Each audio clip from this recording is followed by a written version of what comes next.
One at the Seoul Jam Shell bus stop, a regular office worker named Park Dihuk was desperately reassuring his boss that he would make it to their crucial meeting right on time. But as his boss kept nagging, the concrete beneath him suddenly began to tremble. A massive crack tore straight through the air, and countless nasty goblins began pouring out. Terrified screams echoed everywhere as people realized a full-scale dungeon outbreak had just begun. An outbreak is when a dimensional rift opens, letting bloodthirsty monsters flood the real world. Midst all this absolute madness, Park noticed a small child collapse right in the road. He did not even think twice, he just sprinted straight into danger to save her. But before he could pull her back, those vile creatures had already completely surrounded them. Park squeezed his eyes shut, waiting for the painful end as blades slashed. Instead of pain, a calm voice asked if they were both okay. Standing there were the awakened, special heroes chosen by D's to fight monsters. One of them smiled, warmly reassuring the pair that they were safe now. Back at the office, Park did not get any praise. His boss just screamed at him. He demanded to know why the deal failed, claiming Park should have run to the meeting. He blamed Park for letting an outbreak stop him, and shockingly, Park silently agreed. Meanwhile, his petty coworkers gossiped and whispered right behind his back.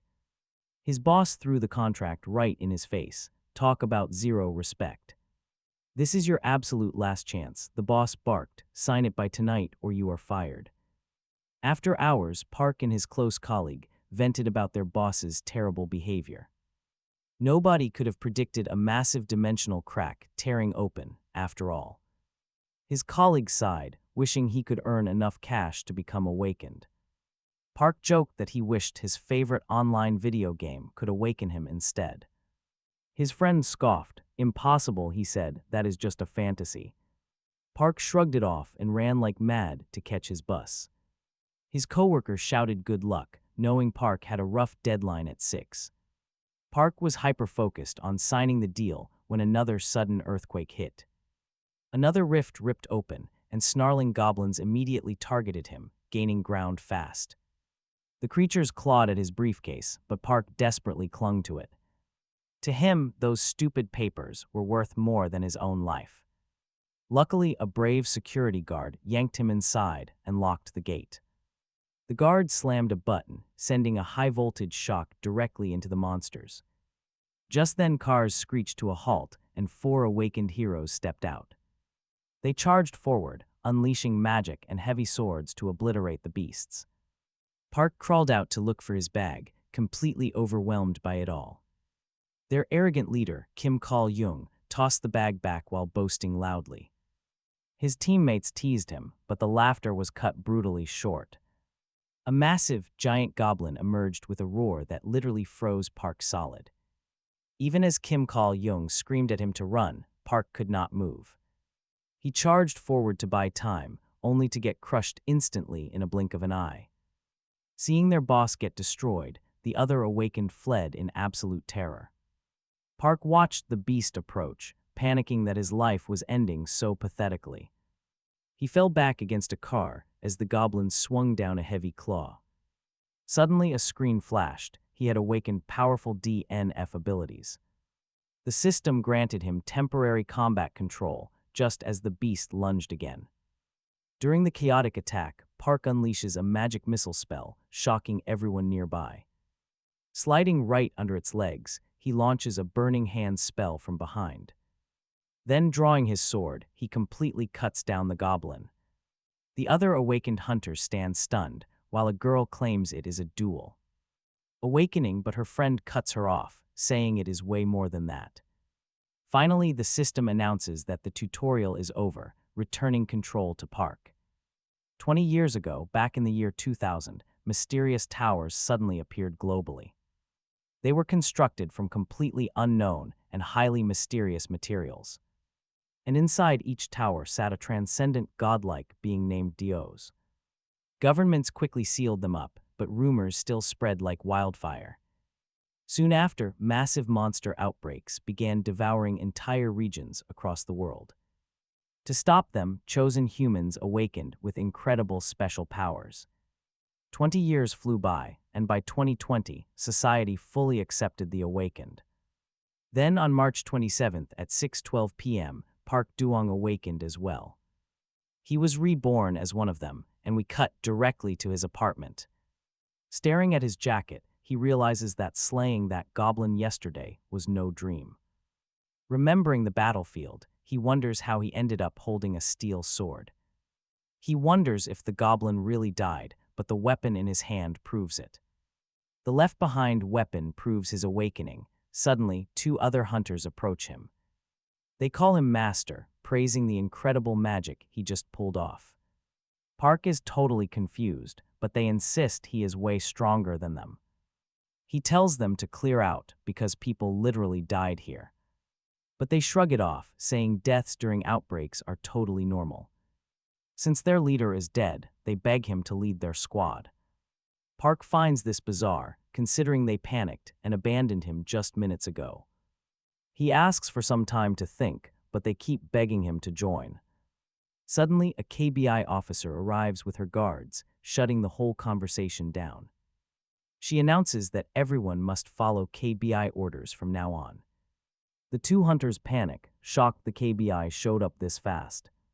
Park actually feels relieved, since they are the ones keeping the public safe. Officer Lee Yun-so explains they rushed here because of a high-ranked threat. They arrived incredibly early because a dangerous monster appeared. She calls the two hunters over, but they suddenly realize Park is gone. Park is already slipping away, running, classic smart move. The two guys panic, wondering if they should chase their master. But Lee Yun-so simply orders her guards to arrest them instead. They try to run, but get pinned down instantly. A guard asks if they should chase Park, but Lee Yun-so tells him no. She has a feeling they will cross paths again. Suddenly, Park's alarm blares. He wakes up in his actual room, realizing the wild battle was real. He worries about what to do next. His boss will never believe his excuse. Failing another deal because of a monster outbreak sounds completely fake. But he cannot change the past. He needs to check his powers. Pulling up his awakened status screen, he gets a massive shock. He gained abilities from his favorite game, complete with stats and matching classes. It was the very first character he ever built in that old game, he realized. Dual awakened people were incredibly rare and highly prized, yet he himself seemed to possess 3 different classes. He was shocked, screaming in disbelief until his neighbor screamed at him to shut up. Calming down, he knew it was far too risky to jump straight into a dungeon, knowing rookies usually died early on. He needed a way to grow stronger and make money without fighting.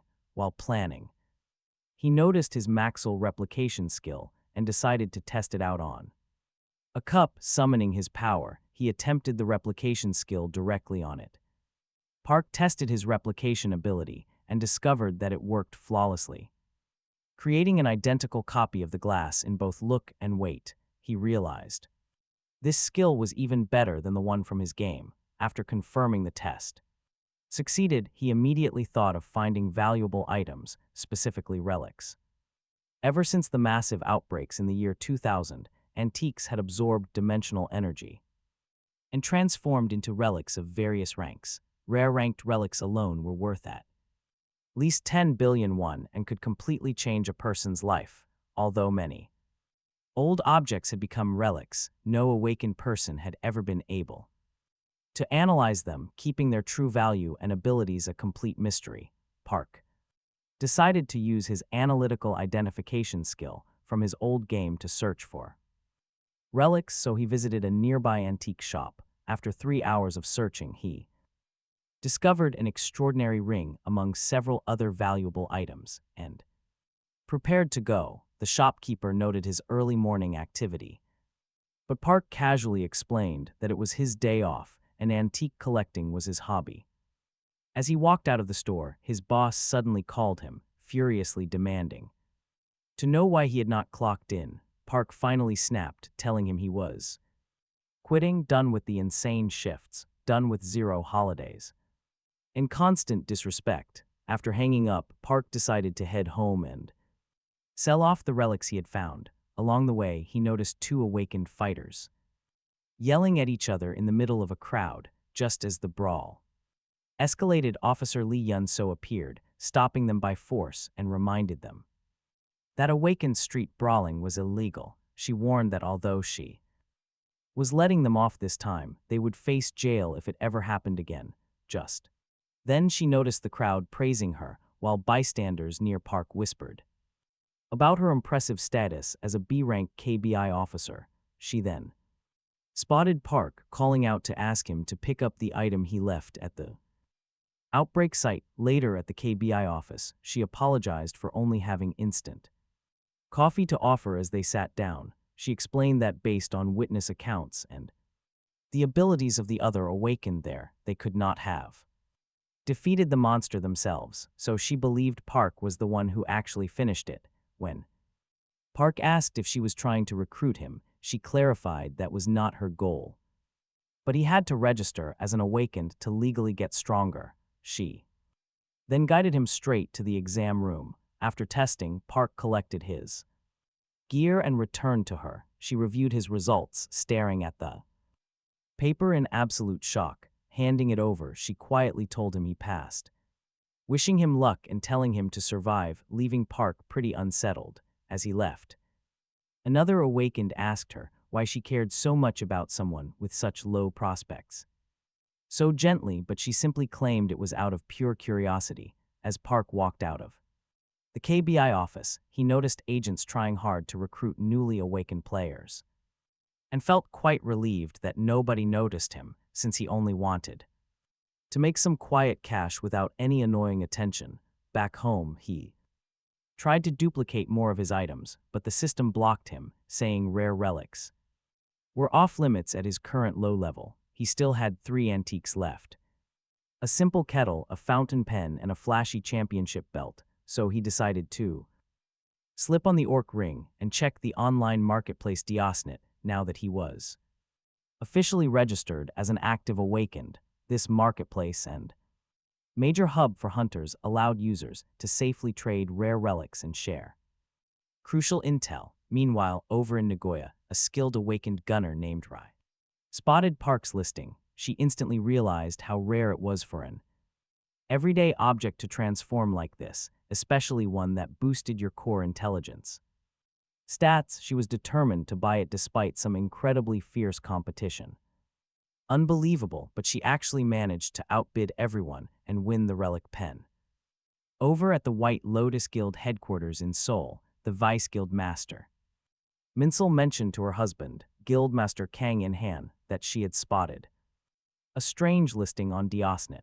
A brand new seller with absolutely zero history had posted both a rare and normal relic simultaneously. This was incredibly odd, she explained, because every single awakened was limited to just one registered account and unique identity. It seemed highly suspicious, since even their own massive guild struggled to collect relics despite clearing countless high-level dungeons. Kang In-han asked her if she suspected this mysterious seller had a unique skill that let them easily obtain multiple items at once. She agreed, pointing out that while top-tier relics typically surfaced in the physical Gangnam market, low-grade ones were usually traded online, yet this newcomer somehow had direct access to both. Realizing that the seller was no ordinary hunter, Kang In-han decided to contact the administration subjugation team to run a background check. Meanwhile, Park completed a basic quest of doing 50 daily push-ups, which pushed his level straight to 11, promoting him to a second-class wizard. He was amazed this worked, realizing that treating his reality like a video game was helping him customize his stats exactly how he wanted. Preparing for another round, he began planning to unlock crucial wizard skills like auto-cast and intense focus, which were absolutely vital to avoid getting interrupted by monsters. He practiced tirelessly to summon his mental armor, but failed over 20 times, starting to doubt his own talent. Nearby, a little boy got distracted watching Park's strange training, but his friends called him over to fetch a runaway ball. Heading toward the street, As the kid chased it, a speeding truck came barreling in. Talk about a nightmare scenario. Park bolted forward to save the kid, throwing himself right in front of the child while desperately trying to focus on summoning his mental armor. The moment he lunged to shield the kid, his defense skill flared to life, barely managing to halt the heavy truck. Still, he took a painful gash right across his face, wondering if his shield had failed. Checking on the kid, the boy softly asked if Park was a hero. Suddenly, a notification popped up, showing he had unlocked a new skill, auto spellcast. Park assured the boy he was completely fine, patting his head, but as the crowd around them panicked over the near accident, Park decided to slip away. The kid grabbed his shirt, asking for his name. Park hesitated, worried it might spark weird rumors, but eventually introduced himself as Park D-Huck and said he worked as a secret hero who saves people from the shadows. The boy promised not to tell a soul. Park then slipped off, warning him to watch out for traffic. Meanwhile, bystanders wondered about his identity, asking the child for a name, but the kid said the mysterious hero never gave one. That night, two dealers visited Park to finalize the relic trade. They locked in the prices: $5 billion for the pen and $450 million for the belt, transferring a total of $5.3 billion. Checking his screen and seeing the deposit, Park was floored. Seriously, the guy went from completely broke to filthy rich after living on 10,000 won, but he calmly confirmed the trade. Once they left, he processed his wild day, deciding to buy some fried chicken on his way back home. By the next morning, Park was waiting at a bus stop, checking which route headed straight to Awakened Road. While waiting for bus number 30, the concrete suddenly violently shook, recalling the outbreak and the goblin onslaught. He wondered where the next dimensional rift was forming. Nearby, a man collapsed, screaming that a portal had opened in the sky. Looking up, Park saw a massive crack tearing the air apart, raining down arrows with devastating force. He immediately realized these were no ordinary beasts. Squinting at one of the creatures, he recognized its hideous, twisted look. This was the exact species he farmed so easily back in DNF. A gnome, one of them lunged at him, but before he could strike, an awakened girl leapt in, declaring she would handle the beast. She charged forward, only to realize there were countless monsters, all launching a barrage of sharp arrows at once. Envisioning her own death, she froze up until Park instantly activated his mentality armor, freezing the deadly projectiles midair. She instantly realized he had saved her, but Park snapped at her to stay focused as another beast charged at them. She quickly cast magic missile, blasting the threat, but Park shouted for her to run because things were getting way too dangerous. She stubbornly insisted on staying, but he pointed toward a wave of bizarre, mechanical beasts, unleashing a heavy, paralyzing wave of pure intimidation.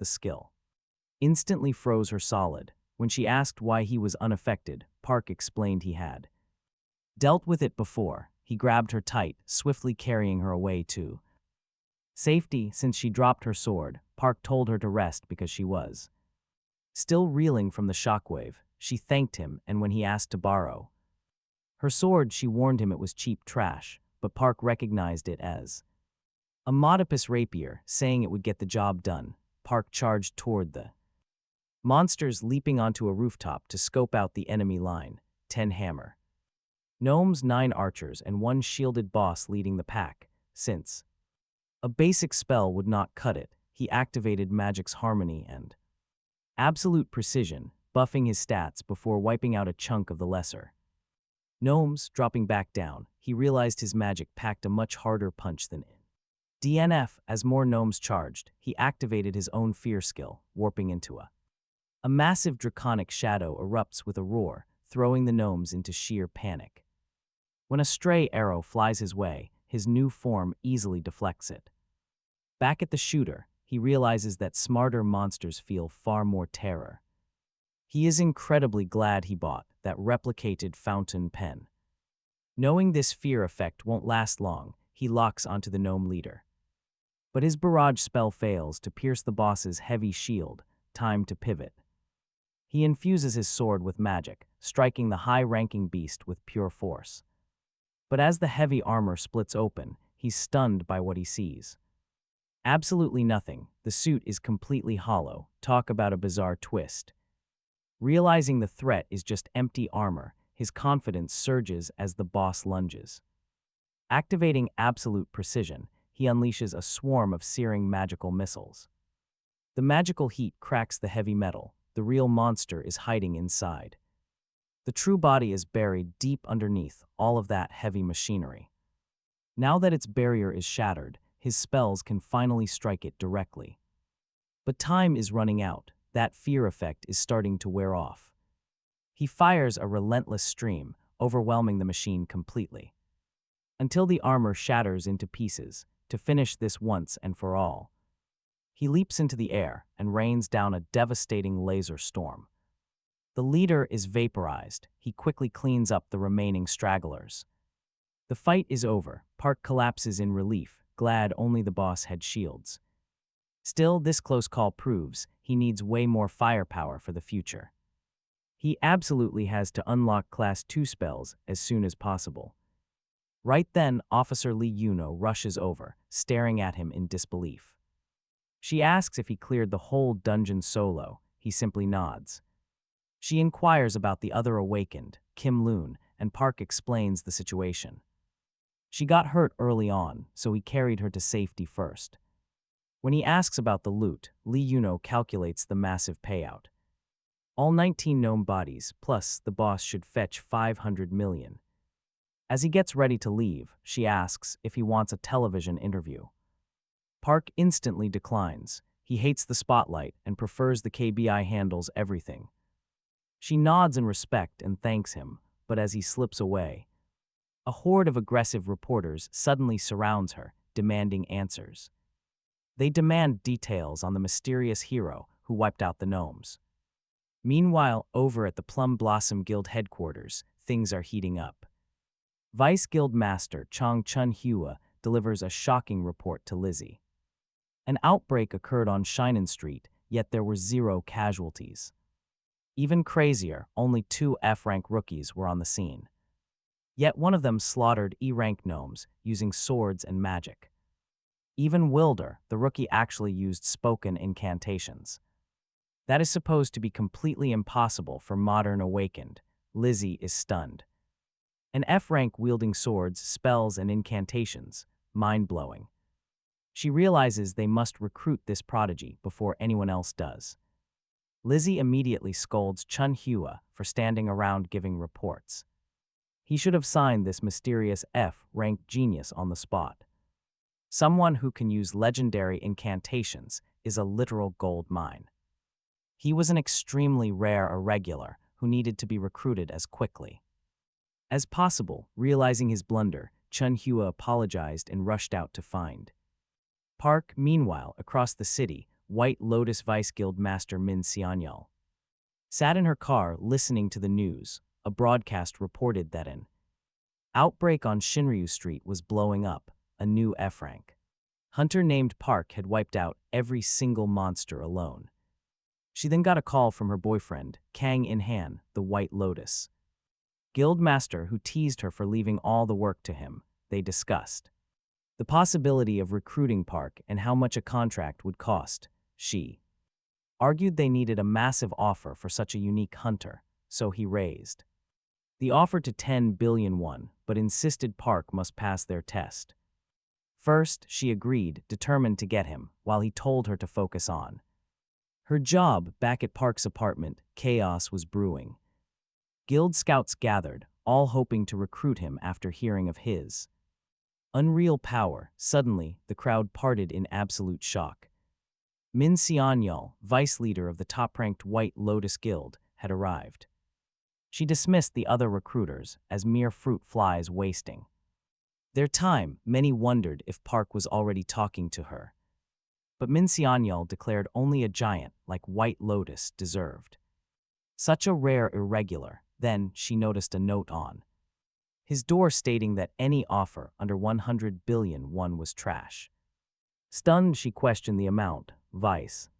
Leader Kim Hoon from the Wooden Soul Guild stepped forward, scoffing.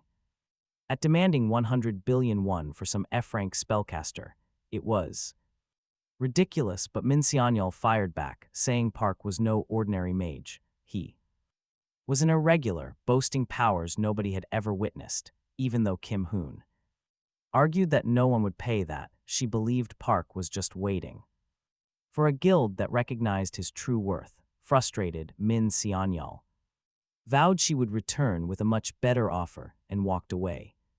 She left. Park checked to see if the crowd had finally cleared. It felt completely surreal being wanted by everyone, but he knew that signing with a guild meant throwing away his freedom and risking his life. With money sorted, he decided to focus solely on getting stronger. His growth came first. Clutching 2 maps, he plotted his path. 5 days later, he arrived at a heavily restricted zone locked down. With warning signs from the authorities, he had spent the last few days stocking up on relics, enchanted gear, binoculars, and a high-grade defensive suit, and had even dropped 500 million won on a custom armored ride. His stats were absolutely stacked now. After a guard verified his permit, the heavy gates slowly creaked open, letting him step inside. Park couldn't help but grin, wondering if it was finally time to test out his new overpowered gear. He reflected on how, 20 years after the first hunters appeared on Earth, dungeons were everywhere, but major guilds locked them down. For an independent F-rank like him, getting into a dungeon was impossible. But luckily, open wilderness fields operated under completely different rules. These were the dangerous zones where monsters escaped dungeons and multiplied. Gated by towering walls, these open fields welcomed independent hunters seeking rare dimensional stones and quick level-ups. Many solo hunters trained here. Deep inside, some beasts were eating when Park watched from a high branch, unleashing precise magic missiles with perfect harmony. They dropped dead instantly. His newly boosted stats let him hunt openly, without sneaking around anymore. The bloody scenes were still a bit shocking, but his mind adapted fast, thanks to instincts from his awakening. Standing deep in the woods, Park sized up nearby goblin hordes and feral wolf beasts to test their power. Then he realized a massive pack of beasts cornered him, but this guy just smirked, ready to completely wipe them out. Later at the beast market, the dealer checked over Park's massive haul. He admitted he had not seen high-grade goblin bodies kept in such pristine condition.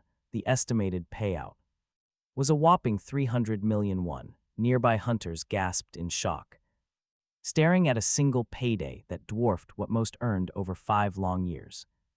The dealer processed the transfer and handed over a special delivery addressed straight to Park Doyak. He apologized for checking the contents first, making sure it was safe. Park smiled and told him not to worry. He thanked the man for being careful. The dealer praised his combat skills, but Park brushed it off as pure luck. In truth, he preferred keeping a low profile over dealing with the bitter envy of mediocre hunters. A trashy squad nearby watched him closely, whispering in pure jealousy. Their leader spat that Park made 300 million won selling bodies, while they busted their backs for days just to clear 3 million won. Most of their cash went to taxes and garbage food. They felt ignored, convinced Park was just some cocky mage looking down on everyone else. Their petty anger boiled over, and the leader openly talked about murder. The cowards planned an ambush. Since this kid was new in town, he would surely return alone with another heavy truck full of dead beasts. No rules, no backup, and things are about to get really ugly.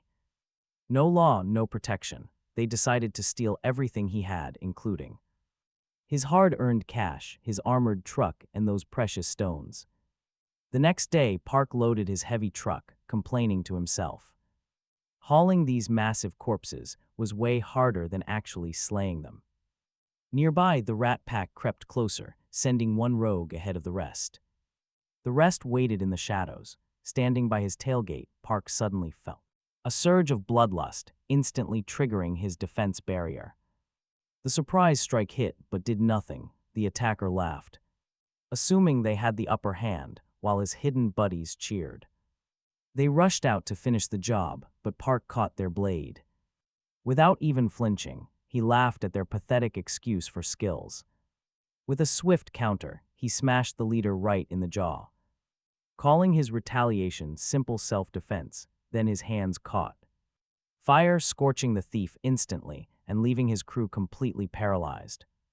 Completely shocked by his overwhelming power, after Park crushes the first guy, the other awakened rush him, but he easily predicts every single move. He blocks counterattacks. Two more appear, utterly confused. Their skills failed them, and they finally realize Park is no newbie. Terror sets in, and they desperately want to run. Park mocks them. Why even start a fight with such sloppy coordination?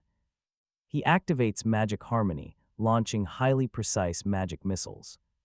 Boom, the impact is absolutely devastating, yet one attacker acts tough, betting that Park cannot keep spamming these powerful spells. He raises his heavy shield, planning to block and strike back. Bad move. Park unleashes a vibrant, blinding mist instead. It triggers a massive stun over time, boosted by his high intelligence. The mist explodes into a shockwave that does more than disorient them. It tears them apart from the inside, leaving them completely broken. The attackers start bleeding heavily from their eyes. Confusion takes over. They did not even feel a physical hit. Before they can process his insane strength, Park cuts one down. He tells the dying thug to pay the price for trying to kill him. The final attacker desperately tries to flee, begging Park for mercy. But Park is no saint. He never forgives people who try to kill him. A volley of magic missiles obliterates the coward instantly. Park's eyes, they were too weak to survive one boosted spell. Soon KBI guards arrive, staring at the bodies in absolute shock. They demand answers, after checking the footage of the brief skirmish. They rule the entire bloody fight as legal self-defense. Still, they ask him to cooperate with the investigation. He agrees. While the guards clear the bodies, Park senses something strange. An ominous spike of magic energy. A guard laughs it off. Blaming it on simple battle fatigue, Park yells at him to run away. The clueless guard wonders what the big deal is. Then, chaos. A giant wolf monster bursts out, roaring fiercely. Park recognizes it. Immediately, it is the exact field wolf boss from DNF. As the beast lunges, Park shields a guard and boots it back. He fires burning hands, but the boss moves with insane speed. Direct hits will not work. Worse, the beast howls. Summoning its entire pack, Park braces for a brutal fight. The guards freeze as a massive wolf pack surrounds them. Park orders them to escape inside his custom armored vehicle. He insists they are better off running than dying as dead weight. One guard hesitates, but the other knows they need backup fast. Park stalls the pack, throwing heavy punches and dropping beasts. Even without any weapons, he manages to hold his ground easily. He blasts one leaping wolf with a precise magic missile. A guard starts the vehicle, pulls his partner in, and speeds off. Once they are safely gone, Park lets out a sigh of relief. With the distraction finally cleared, he turned back toward the massive wolf. Ready to face the boss alone, the giant beast lunged with sharp claws and a heavy tail whip, but Park dodged, noticing that its movements matched the attack patterns he remembered from the game. If he tried to avoid the boss, its vicious pack would instantly surround him. As they rushed him all at once, Park leaped high into the air. The massive white wolf roared and charged after him.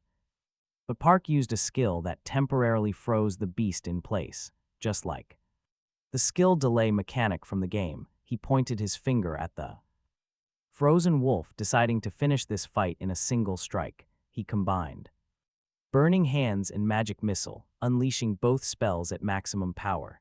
The Unreal attack engulfed the wolf, completely incinerating it and defeating the boss, after reinforcements arrived, and confirmed that the giant wolf had been slain, investigators questioned Park about the three rogue awakened who attacked him. Luckily, the black box camera installed in his car meant the investigation quickly concluded that his attackers were entirely at fault, realizing that ambushes against fellow awakened were far more common than he thought. Park decided he needed better protection, since physical shields and armor alone were too risky. He concluded that he needed a reliable companion, like a custom mini drone suited for his current level. Sitting out on the field outskirts, Park climbed onto his armored vehicle to begin construction. With the materials he had purchased from the Dio's market, he planned to build a drone using dimensional stone-coated steel. He was excited to try real mechanical construction, instead of just playing a game, preparing two special Ablan wands for the project. Soon, his mini drone construction was complete, spotting monsters nearby. Park knew this was his chance. Time to see what these bad boys can do. He sent the drones forward, launching them straight into the air. Watching them, Park observed that although these mini drones looked like high-end toys, their strength came from being forged with mechanical magic. This allowed them to move lightning fast, making them extremely effective against monsters lacking ranged attacks, essentially acting as natural predators. When the drones fired their lasers, they absolutely shredded the monsters so thoroughly that Park could barely recognize what they had been. Thrilled by this incredible destructive power, he recovered the drones, noting they were strong enough for reliable combat support. What he needed next was to see how useful they would be in real battle situations. He planned to keep using them to raise his mechanic level to at least level 11, the core requirement for constructing a golem. Reaching that point would bring him one step closer to creating that guy, the powerful companion he envisioned. Videos of Park Do-hyuk fighting the three attackers and defeating the field boss were uploaded online, spreading rapidly. Viewers were amazed, and the girl who had secretly recorded and posted the footage celebrated her surge in subscribers and likes, believing it was a win-win situation. She gained massive popularity while Park's fame skyrocketed.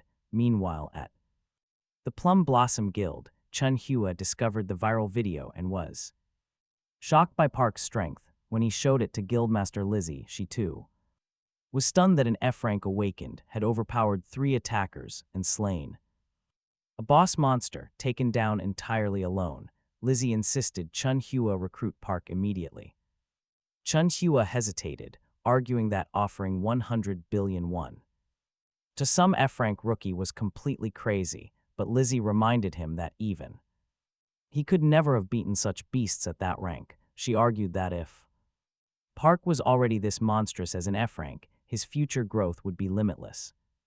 At that point, 100 billion won would be cheap. She grabbed Chun Hua by the collar, screaming at him to move. Across the city, rival guilds were also panicking, desperate to lock Park down before anyone else got a chance. Meanwhile, walking through the open field, Park checked his bank balance, now up by 700 million won, a sum that barely registered anymore. Suddenly, his phone buzzed with a call from someone who had just tried to recruit him. But when he picked up, it was actually Guildmaster Lizzie on the other end. The White Lotus leader calling from Chun Hua's device. She demanded his exact location, wanting a face-to-face meeting, but Park, who was still busy hunting, bluntly threatened to hang up. Hearing this, Lizzie immediately pitched her massive proposal. She wanted him in White Lotus with a contract worth 100 billion won, pointing to his viral Niu battle. Chun Hua frantically whispered that the amount went way over their entire budget, but Lizzie shut him up. Park was honestly just shocked to hear there was a video of him online. Once she named the uploader, he instantly realized what happened and hung up immediately to sort this mess out. Lizzie screamed into the phone, but get this, the line was already dead. In sheer frustration, Chun Hua muttered about giving up, so Lizzie grabbed his neck. Absolutely furious at his weakness, he barely managed to scream at her to watch. The road while driving. Meanwhile, Park opened YouTube and stared in absolute shock. The clip of him fighting those three attackers was online without his permission. Clearly, some clout chaser did it for views, but this footage framed him as a cold-blooded murderer if people ignored the context, and since his secret spellcasting was out in the open, he realized dodging guilds was impossible.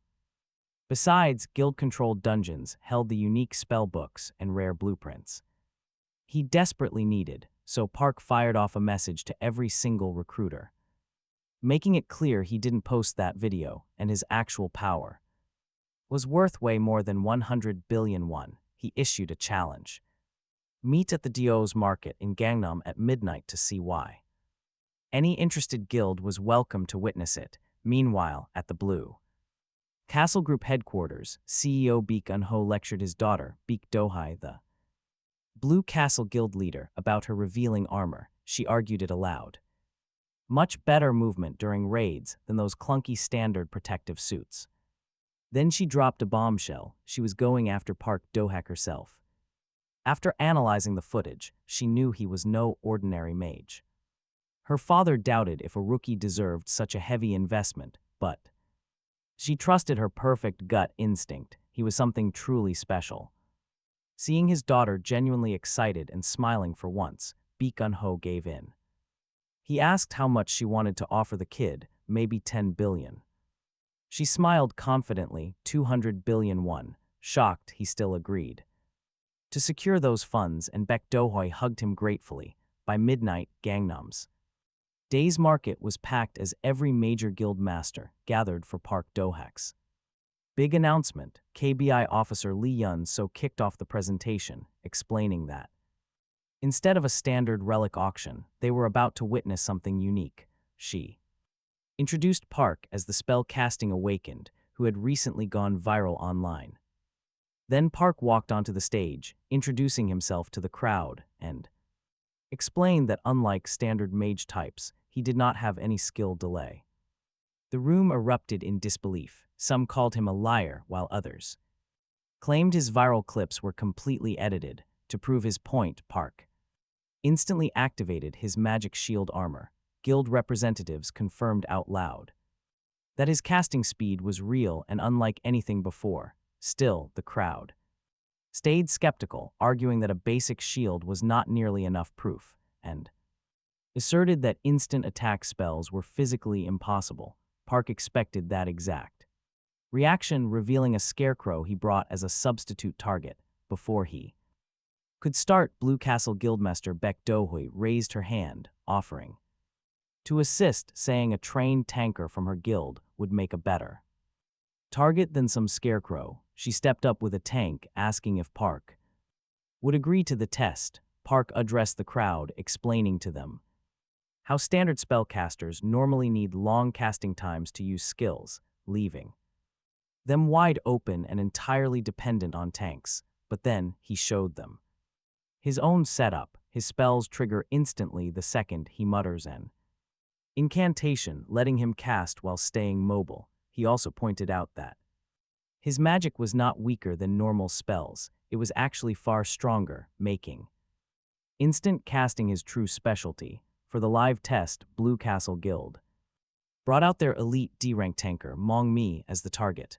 Park recognized her name instantly, knowing she was highly famous and incredibly expensive for high-level raids. Mong-mi assured Park she was ready to feel his raw magical power firsthand. She even projected her massive defensive stats onto the screens for everyone. Guildmaster Lizzie remarked that putting Park to the test against Mong-mi was perfect, since her personal defense was unbelievably high, a tier of protection you cannot get through basic stat points alone, but through high-tier relics and skills. With her defenses scaling up during combat, everyone knew this test would expose the full limits of Park Do-hye's magic. To him, this was a rare opportunity to unleash his full strength on a true tank instead of weak dummies. Once Mong-mi gave the signal, they raised a heavy safety barrier around the stage. Instantly, Park unleashed magic harmony, absolute precision, and multiple Magic missiles simultaneously, the intense blast slammed into her barrier with devastating force, shocking Mongmi with the heavy impact of each strike, especially. Since he fired 5 at once, he quickly followed up with burning hands, completely stunning the spectators, who whispered in shock as he cast high-level destructive spells instantly. Mongmi felt her first shield layer shatter under the pressure, as one of the absolute toughest D-rank defenders. Park completely surpassed her wildest expectations. Gritting her teeth, she dared him to bring even more. Baek Doohyun watched with real interest as his famously picky tank grew excited about Dohyuk. Dohyuk just smiled, time to show them even crazier power. Pointing toward the ceiling, he cast a high-tier fire spell, Pure Destruction. It actually melted the arena's protective barrier, leaving everyone speechless. Sunmi was slightly burned, but she just laughed it off. She proudly called it an honorable scar, begging to see his magic again. The stage was completely trashed, showcase over. Now Dohyuk set his terms. He refused to join any guild, demanding to work only as a mercenary. The guild leaders lost their minds, complete outrage. Why invest 100 billion won in someone they could never fully control? Almost everyone backed out, leaving only White Lotus and Blue Castle behind. Lizzie hesitated. Why pay a king's ransom for an independent mercenary? Then Dohyuk revealed his secret crafting skills, a total shocker. Duel awakened. Lizzie did not hesitate and accepted his terms instantly. She offered 100 billion won for a 5-year deal, but then Baek Doohyun intervened. He offered 150 billion, promising to always pay him 1.5 times whatever they offered. The shocking news exploded nationwide. F-rank rookie Park Dohyuk had signed a massive mercenary contract with Blue Castle. It shattered every previous rookie record by more than 30 times. The papers focused entirely on his highly unusual independent contract. He was no standard member. Instead, he was now the talk of the nation. Checking his phone, Dohyuk was amazed at how fast the story had spread. The ink was barely dry. He had kept his parents in the dark. He feared they would worry, but their texts were incredibly supportive. They begged him to stay safe and avoid doing anything reckless. His sibling even warned him not to make mom cry. Time to check stats. His intelligence and mana crossed 300, with other stats around 100. He estimated his raw stats put him roughly around C-rank level now. Getting stronger spells seemed way more important than hunting for basic relics. He packed his gear, ready to head out and keep growing stronger. Whispers filled the Blue Castle lobby the moment Dohyuk walked in. The employees gossiped, questioning why their guild master hired an F-rank rookie. Such a massive contract for a complete nobody. Dohyuk expected the hate. On the surface, he still looked like an inexperienced kid. He approached the desk to request a meeting, but a shadow blocked him. Before the receptionist could help, an elite hunter named John Mincha stepped up. He was infamous for subjecting every single new recruit to a brutal hazing. Nearby members watched eagerly. How would the kid handle this?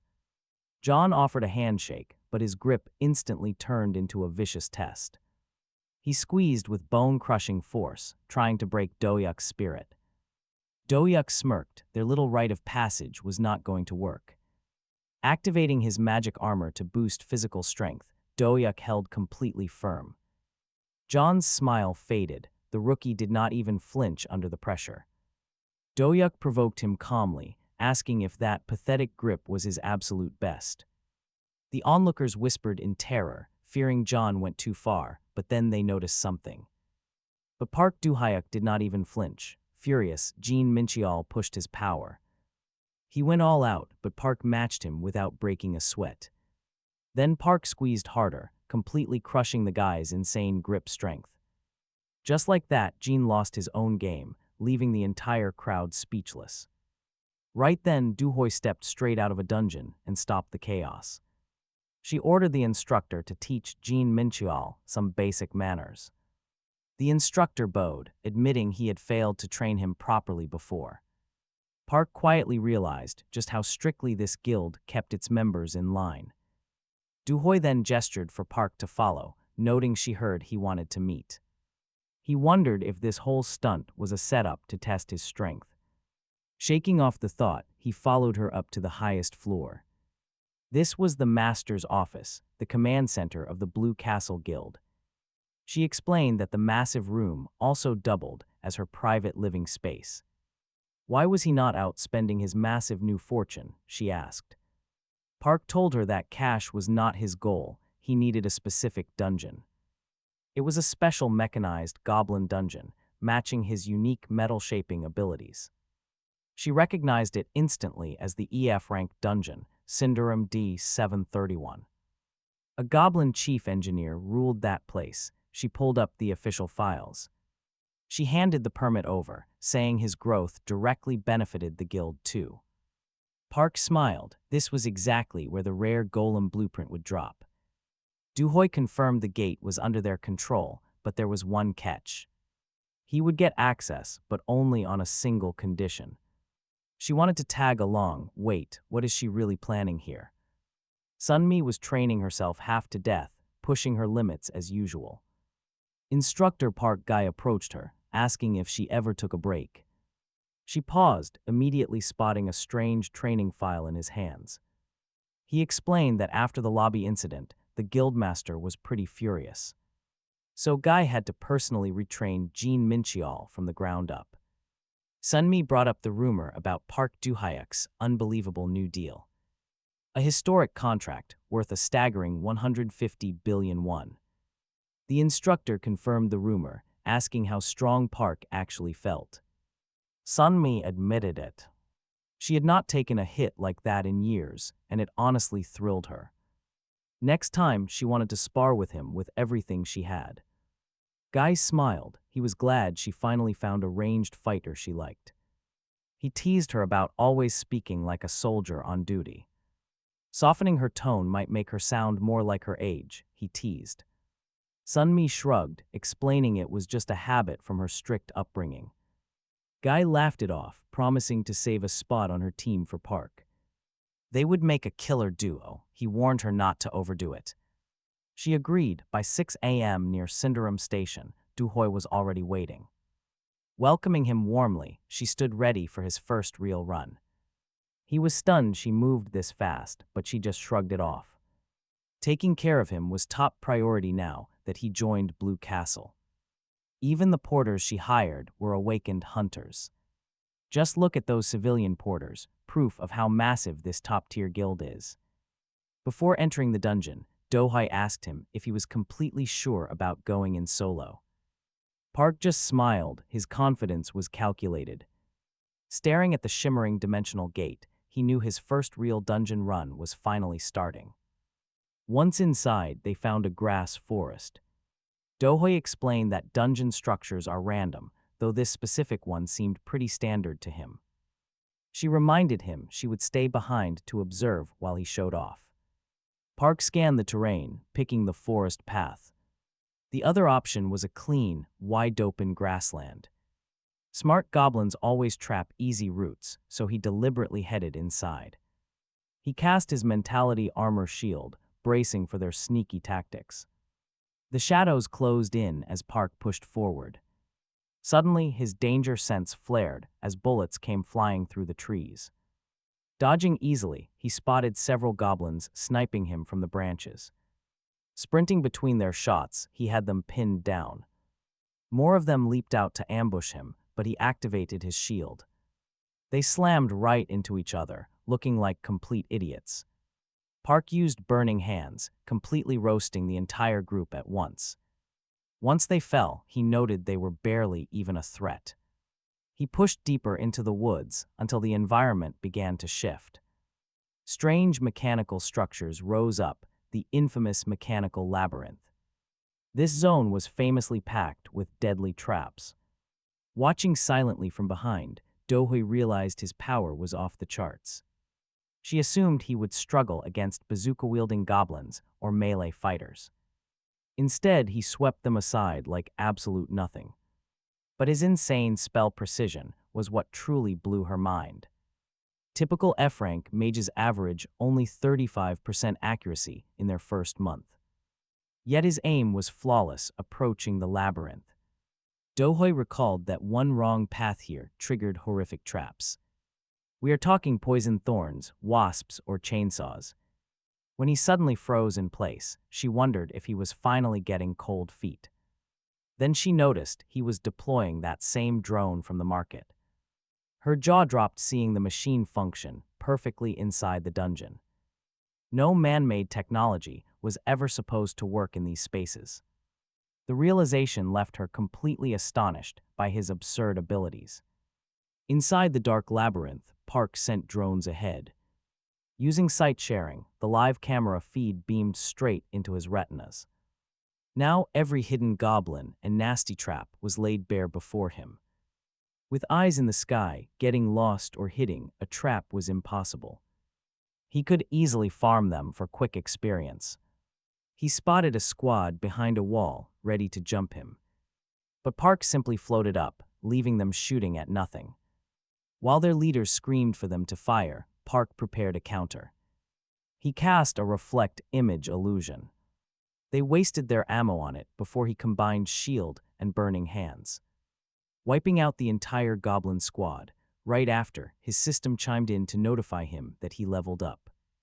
Dohoi, watching from afar, was shocked again. She fully expected Park to repeat the same spells. He adapted instantly. He tore through the mechanized goblins using multiple advanced techniques, handling attack, defense, and support. On his own, as an S-rank awakened, she had never seen someone this versatile, especially with custom drones. Her 150 billion investment suddenly felt cheap. He reached the boss room. Inside, finding heavy cannons on both walls and the Goblin Lord standing right in the center. Powered by a glowing red gem on its forehead, he realized the cannons were 5 times stronger, his armor useless. But wait, with a 1-minute cooldown, he believed he had plenty of time. Entering the chamber, Park stepped forward. Activated magic harmony, absolute precision, directing both of his drones to fire. He cast magic missile, unleashing a deadly laser storm. But the boss triggered a massive device, instantly powering up every single cannon around the entire chamber. It ordered them to fire. Massive robotic monsters deployed and began charging. Straight toward Park, they lunged, but he dodged. Encountered with a powerful blast, slamming his hand right against the robots. Torso, thinking it was over. But the robot struck again. Park barely dodged, only for the goblin boss to ambush him from behind. Raising his shield, Park blocked the strike and fired magic missiles. Then another machine landed. A devastating, heavy hit that threw Park hard to the ground. The underling immediately lunged again. But this time, Park slipped away and ended it with a final, decisive strike. Staring down the Goblin Master, the final duel began. The beast launched a flaming projectile. Spotting it late, Park blocked with his shield, but it shattered. He was defenseless. Without a shield, this battle would get extremely dangerous, but seeing his drone cannons fully charged, he attacked, appearing like an illusion. His speed skill allowed him to bypass every lackey and head straight toward the boss, completely bypassing their flurry of attacks before leaping high into the air and unleashing burning hands. But through the smoke, the Goblin Master suddenly choked him, hoisting him up. Completely stunned, watching from afar, Dohoi panicked when the Goblin leader lifted Park by his throat. Dohoi prepared to jump right in because she simply couldn't let him die, but right before she could move, she saw Park calmly casting a spell. Sweet whisper of temptation, charm person. The magic took hold, forcing the boss to loosen his grip and release Park. Just then all the surrounding cannons fired at once. Park quickly scrambled beneath the goblin leader's massive metal suit, letting the brutal barrage tear through the boss's own armor instead of hitting him. Dohoi initially thought she needed to protect him, but soon realized Park had planned this all along. the friendly fire completely shredded the boss's mechanical body, leaving Park completely unharmed. Once the smoke cleared, Do rushed over to see if he was all right. Park admitted it was pretty close, but said, "The battle ended exactly as planned, even if the monster was tougher than. It was more than he anticipated, with the cannons and goblins obliterated." The system alerts Park that he has officially reached Wizard Level 20. Absolutely thrilled, he wonders if this massive experience boost is because he fought completely alone. Just as he notices several rare boss drops, Dohoi tells him she has a ton of questions about his unique magic, but she will step out first to let him inspect the loot in peace. She adds that the battle proves he is easily worth that massive 150 billion won contract, and she cannot wait to work with him. Once Dohoi leaves, Park checks the goblin boss loot. He finds medium-grade dimensional stones, along with Class 2 spellbooks like Strength Web and Mirror Image, but most importantly, he gets the exact golem blueprint he was hunting for. Happy with the haul, he leaves the dungeon, ready to construct his mechanical beast. 3 days later, inside the Blue Castle Guild training ground, instructor Park Geit asks if Park is absolutely sure about setting the training target AI to maximum. Park confidently tells him to go ahead. The instructor warns that the machine will attack the second it senses a target. Right then, Dohoi arrives, teasing that they only just saw each other in that dungeon. She wonders what kind of crazy stunt he is pulling today. Park says he actually needs her help, and hints it is a little like those combat drones from before. When she asks if he built another toy, he just tells her to watch. Right as the instructor calls out that the dummy is fully active and dangerous, Park summons his brand new weapon. Come forth, Akron, a massive metallic golem materializes before them, completely shocking both the instructor and Dohoi. They instantly realize Park has crafted an incredibly high-tier combat construct. He showcases his newly built golem, Akron, right in the training center. Witnessing its power, Dohoi immediately asks if the machine is up for sale. But Park explains Akron was strictly built for his own personal use. He wants to test its real combat potential in actual dungeon runs. He orders Akron to destroy the training targets, and the construct immediately obeys, melting them to ash in seconds. Honestly, who wouldn't want a guard dog like that? Dohoi is completely stunned. She has never witnessed such advanced artificial intelligence before. When she begs to know what he actually will sell, Park pulls out other gear.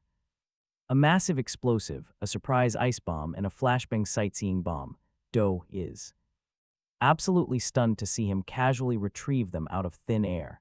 She realizes he possesses subdimensional storage space, a rare skill normally limited to just a handful of S-Class awakened. Park shrugs and says he got lucky, hinting that his irregular status explains his weird perks. He asks the instructor to open the heavy doors so he can showcase the bombs. The giant explosive detonates with extreme heat, even melting the dimensional stone-reinforced walls. He immediately puts out the danger with his ice bomb, instantly freezing the entire room before the frost naturally shatters away. Dohoi is highly impressed and asks to see his last creation. Before throwing it, Park hands her a pair of heavy protective glasses. The moment she slides them on, he tosses the sightseeing bomb, which explodes into a blinding flash of overwhelming light. Witnessing all three crazy demonstrations, Guildmaster Dohoi admits that every single one is highly finding them incredibly useful. She asks Park Duhyuk about the actual production costs, but he quickly shuts that down, calling it a secret best left unopened. Instead, he explains his pricing strategy for these high-powered explosive units. It is 6 million won for them and 10 million for everyone else. Doohee admits she is bummed about the secret, but the price is fair. These things are perfect for direct combat, escapes, and clearing tough dungeons. Besides, Park Duhyuk notes that the price is nothing compared to a life. Sensing a massive opportunity, Doohee immediately offers him a brilliant exclusive deal. She will pay 10 million won per bomb for total market dominance. He accepts signing the contract, but the very next day, trouble brews. Over at the White Lotus Guild, Chunhua suddenly bursts into Lizzie's private office.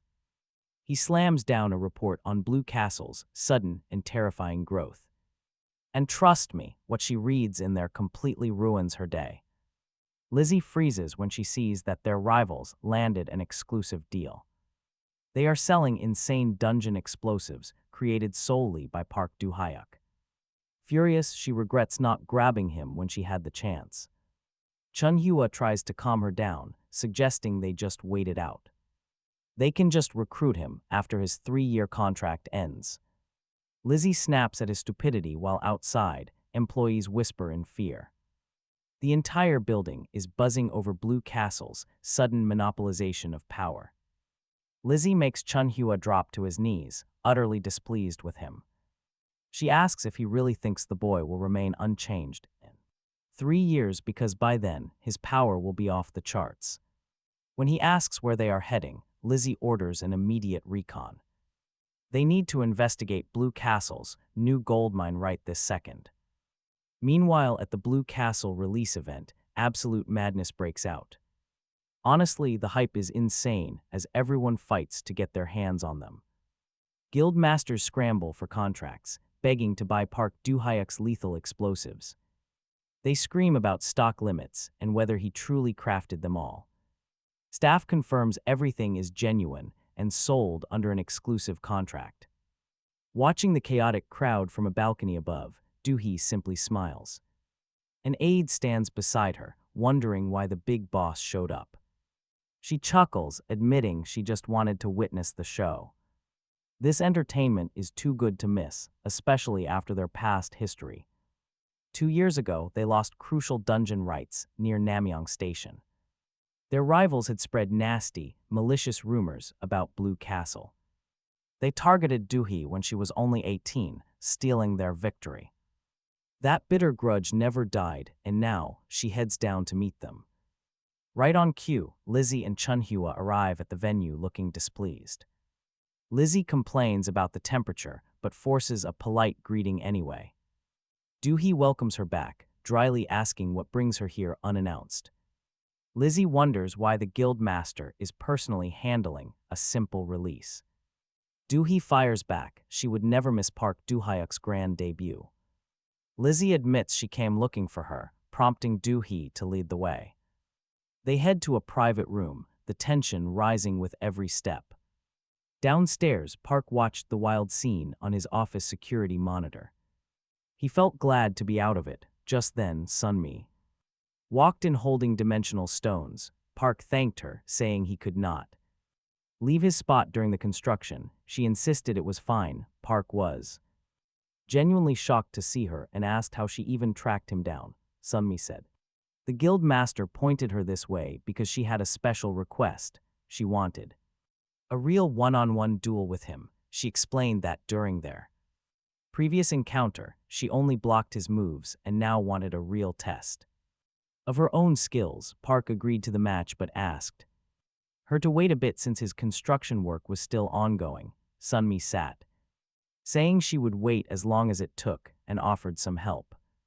Once he wrapped up crafting all the gear for the guild, Park said he was good to go and suggested they begin. Sunmi nodded, incredibly eager to start. When Park finished gearing up, he wore the special training protective suit and met Sunmi out on the field. She asked if he was fully equipped, and Park nodded, though he was secretly amazed by the high-tech gear. Sunmi explained that these specialized suits replicated a warrior's actual durability by showing health bars shifting from green to yellow and finally red, with the suit automatically shutting down at 0. Park was impressed to hear each set cost 25 billion won, but Sunmi replied that their guildmaster saw it as a bargain to keep her hunters safe from injuries. Park then suggested making the spar more interesting with a bet. This is getting fun.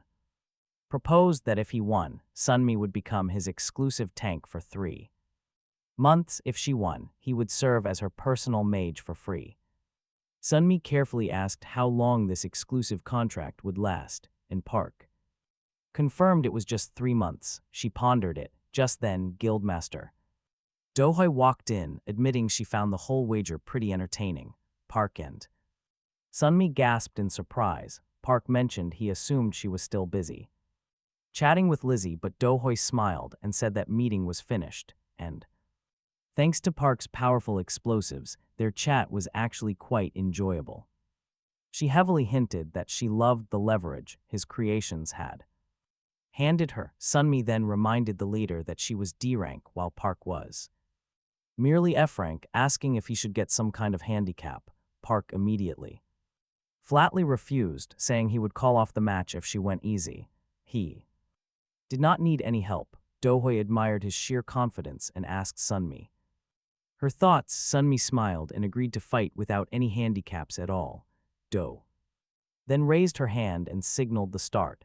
Sunmi, determined to crush him before he could even cast a single spell, activated her taunt skill. Suddenly, Park felt his legs dragging him forward completely against his will. Realizing the provoke hit, he quickly activated his solidity within My Mentality armor shield.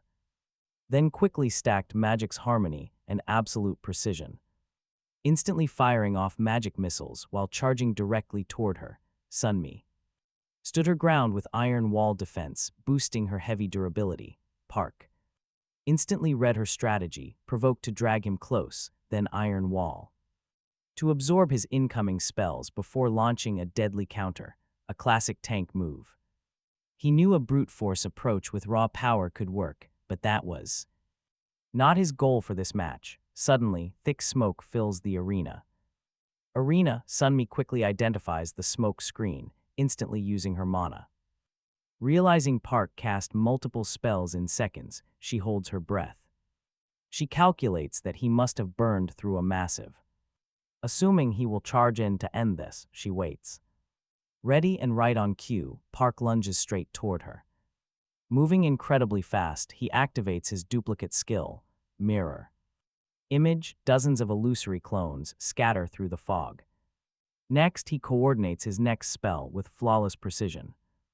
Unleashing a barrage of magic missiles, the glowing projectiles weave around his duplicates, pinning Sunmi down, yet Park stays cautious. He knows she is one of Blue Castle's elite defenders. A tough, relentless tank, she will not fall easily. The battle rages on, their blades clash in a flurry. Sunmi swings her heavy sword, aggressively bashing him back with her shield. She even drops her Iron Wall stance to gain extra speed. Driving him against the solid wall, she unleashes her full speed. Then she channels pure mana into her sword for one final blow. The Guildmaster watches silently, impressed by how much Sunmi has improved. But wait, because here is where his trap silently snaps shut. Sunmi frozen mid-strike, completely stuck, she cannot move a muscle.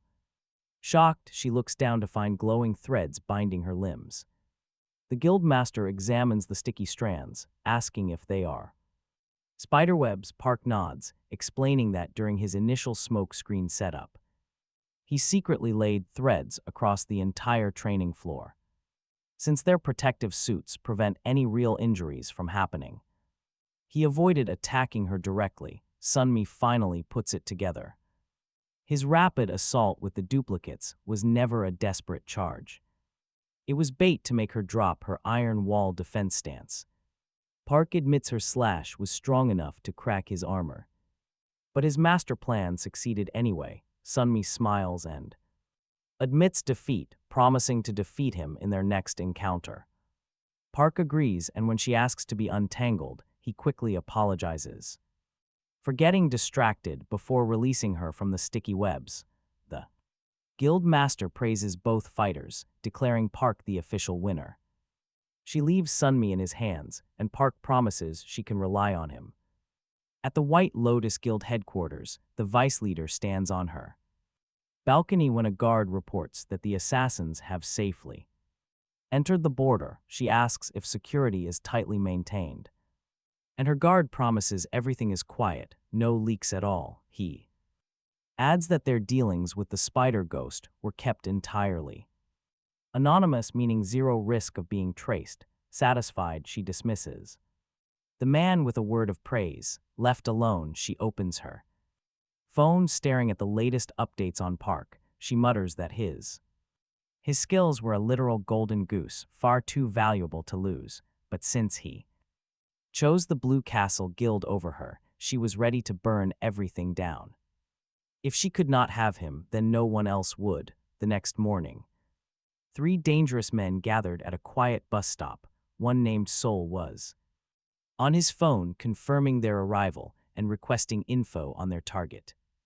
Another thug was admiring how beautiful the people of Seoul were, but Sun snapped at him, telling him to focus unless he wanted to end up back on the cold streets. Sun reminded them that timing was everything and they would bail the second they killed their target. Checking the profile, Seoul noted that Park Do-hyuk was highly famous, so tracking him down should only take a single day. Sun agreed and told the crew to relax and get ready for the hunt. Still, Seoul wondered why such a massive bounty was placed on a weak F-rank hunter, but Sun told him to shut up, they just needed to execute the hit. Meanwhile, deep in a dungeon forest, Sunmi was busy fighting monsters with her shield just as the beasts began to overwhelm her. A volley of magic lasers suddenly rained down, obliterating them all. Recognizing that massive power, she remembered failing to withstand it during their practice match.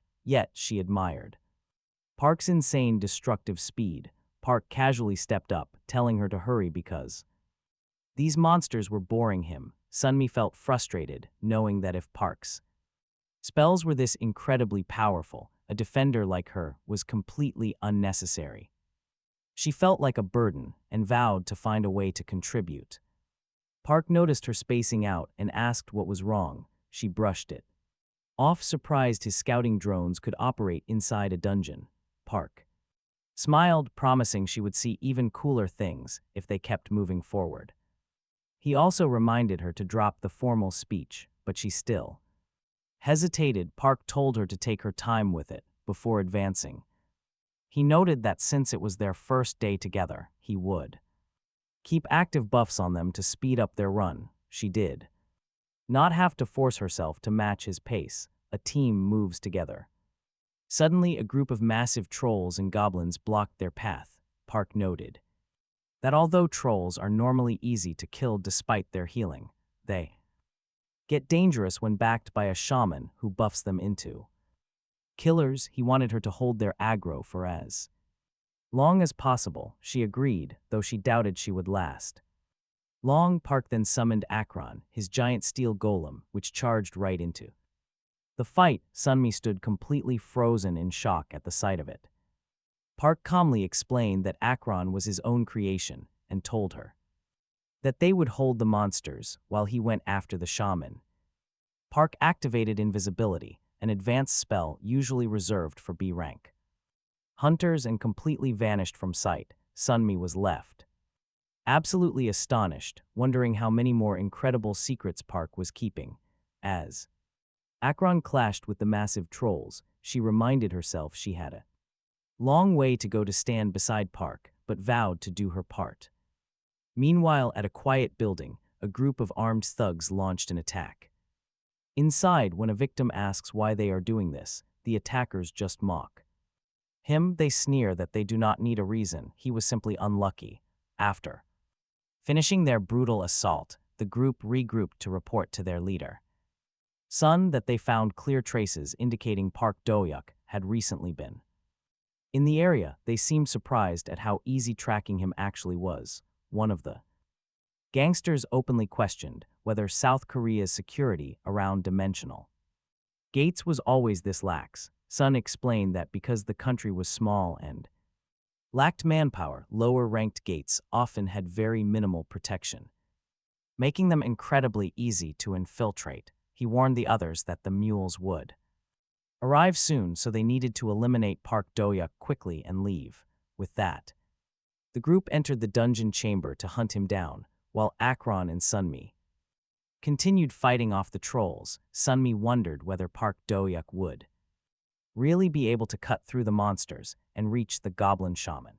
Safely, meanwhile, Park Do-hyuk was already confronting the goblins, using Whisper of Pain and Acid Arrow, piercing clean holes through their heads. Sunmi kept battling. The trolls, seeing Akron assisting her exactly according to Park Do-hyuk's commands.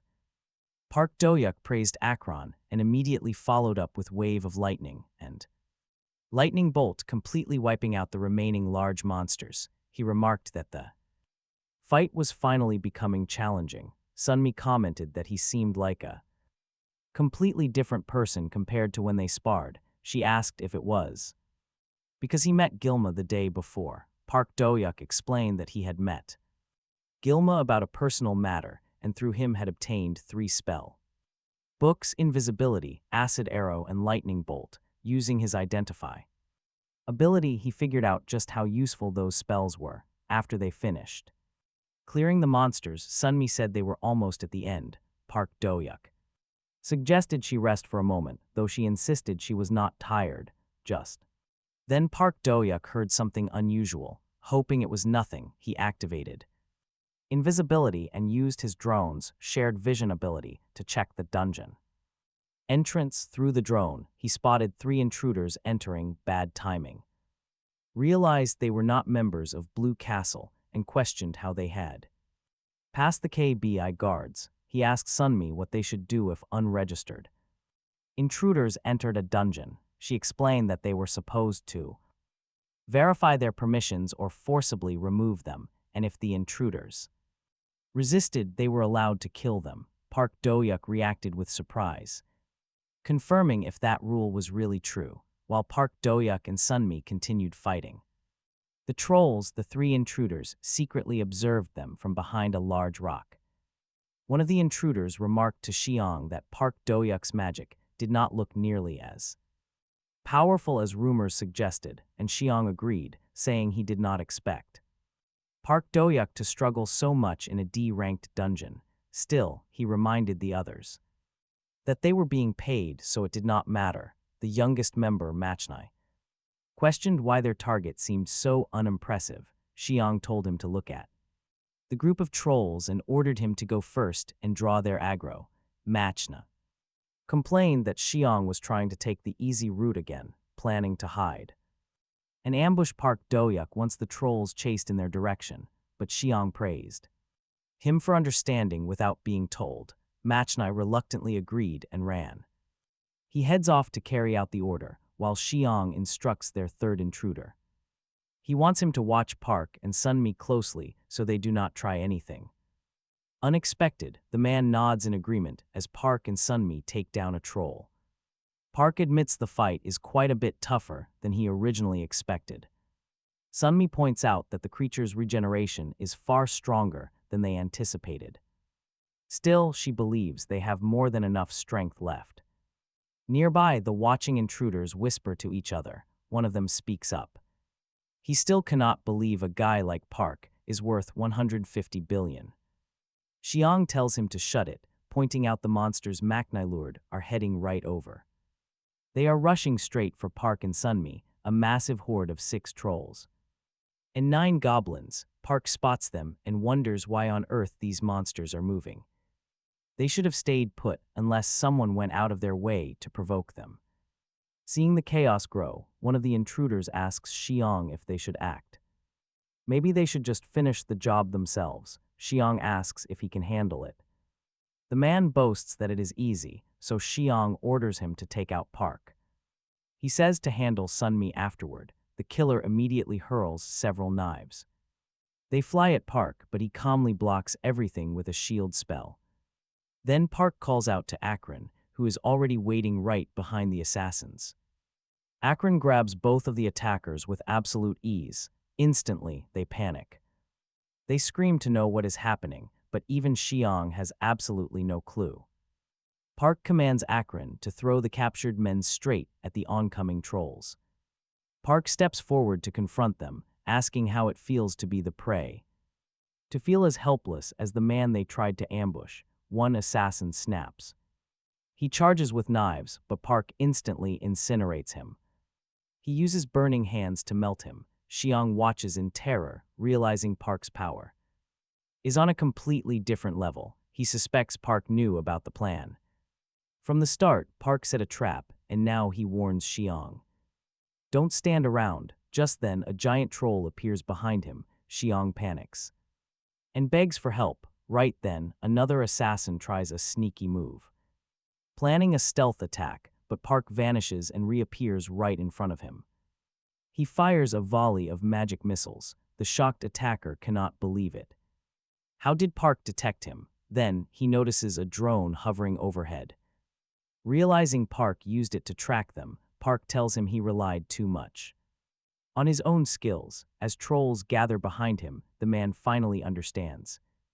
They walked right into a deadly trap. Park simply bids him a cold farewell.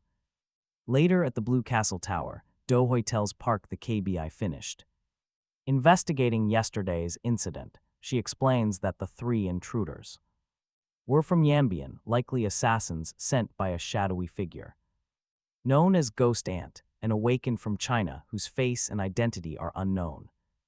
Completely secret, she adds that this assassin is infamous for murdering powerful awakened, running a syndicate that pulls off high-profile contract killings worldwide. Park wonders why someone like that would target him, and Do believes it is a contract job, most likely a paid hit, ordered by a rival wanting to crush the Blue Castle Guild. Now that their stock price is soaring from Park's custom explosives. Whether she meant major rival guilds like Plum Blossom or White Lotus, she agreed. She even hinted that the culprit was likely some obsessed freak who believed that if she could not have Park, nobody else should have him either. She refused to make accusations without proof, and Park respected her choice. Handing him a card, she warned that the danger was not over. She recommended hiring a strong guild bodyguard or at least tightening up his home security. Park thanked her for the warning, but said he had urgent business to handle. When she asked what it was, he told her he had received an rank E advancement quest. It was finally time for him to prepare for his next steps as an awakened. Soon, Park arrived at the Day's Tower near Gwangwamun to start his rank up quest. Stepping into the bright lobby, a giant monitor caught his eye immediately. It showed various clearance records. A guard walked over and gave him instructions. The guard pointed him toward the gate while explaining the display system. It listed the best times, which automatically registered in the official database. All results are tracked. Park asked if that drew unwanted attention.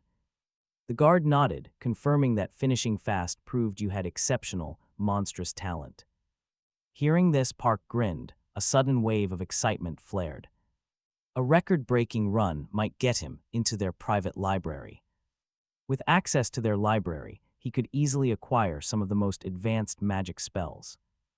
As he waited, a cocky young awakened named Ashi approached him. The guy smirked, asking if this was Park's first time playing real hero. He snickered that only complete rookies would show up in such shabby, cheap armor. Park coolly replied that as a damage dealer, he did not care about flashy gear. The idiot kept insulting him, sneering that he was probably too poor to survive. Park remained calm, saying he saw no point in flaunting wealth just to pass a test. That offended the guy, who began yelling that Park was showing him zero respect. He proudly boasted about being a member of the prestigious White Lotus Guild. Pointing at his crest, he demanded recognition, but Park told him to quiet down. "Show your skills instead of talking," Park said, but the trash talk continued. Park simply thought that people would always make assumptions based on some cheap armor. But honestly, who cares? The upcoming results would speak louder than words anyway. The dimensional gate hissed open. Park and the loudmouth recruit stepped inside. Their tests officially started. The arrogant White Lotus recruit finished his run first. He walked out bragging about how incredibly easy the entire challenge had been. With massive confidence in his guild-trained body, he felt completely untouchable. Valued at 5 billion won, he knew a scrub like Park stood no chance. But when the final results updated on screen, the entire crowd went wild. The White Lotus rookie smiled, thinking those cheers were for his own score. Then his eyes widened. Park Do-hyuk had taken rank 1, absolutely smashing the record. He realized this was the famous 150 billion won mercenary behind Dungeon Explosives. In total shock and disbelief, he dropped straight to his knees. Park walked over, casually asking how it felt to lose to a beggar. With the noise behind him, Park officially started his rank E advancement trial. He needed to wipe out 100 monsters and reach the target location. Armed with Akron's burning hand and custom spells, he stepped forward. Park tears through the enemies with ease. During the fight, he notices one monster. Survive Akron's strike for a second, but he still easily crushes it. Before long, the system announces that all 100 monsters have been cleared. As Park steps out of the chamber, the tower broadcasts his official time. 59 minutes and 35 seconds, officially cementing his E-rank promotion. Back home, Park cooks while reviewing his performance in the quest. He has to admit, even though the promotion test was pretty easy, Akron and his drones still lack the firepower to face tougher monsters. Monsters like trolls and ogres, so leveling up his alchemy is next.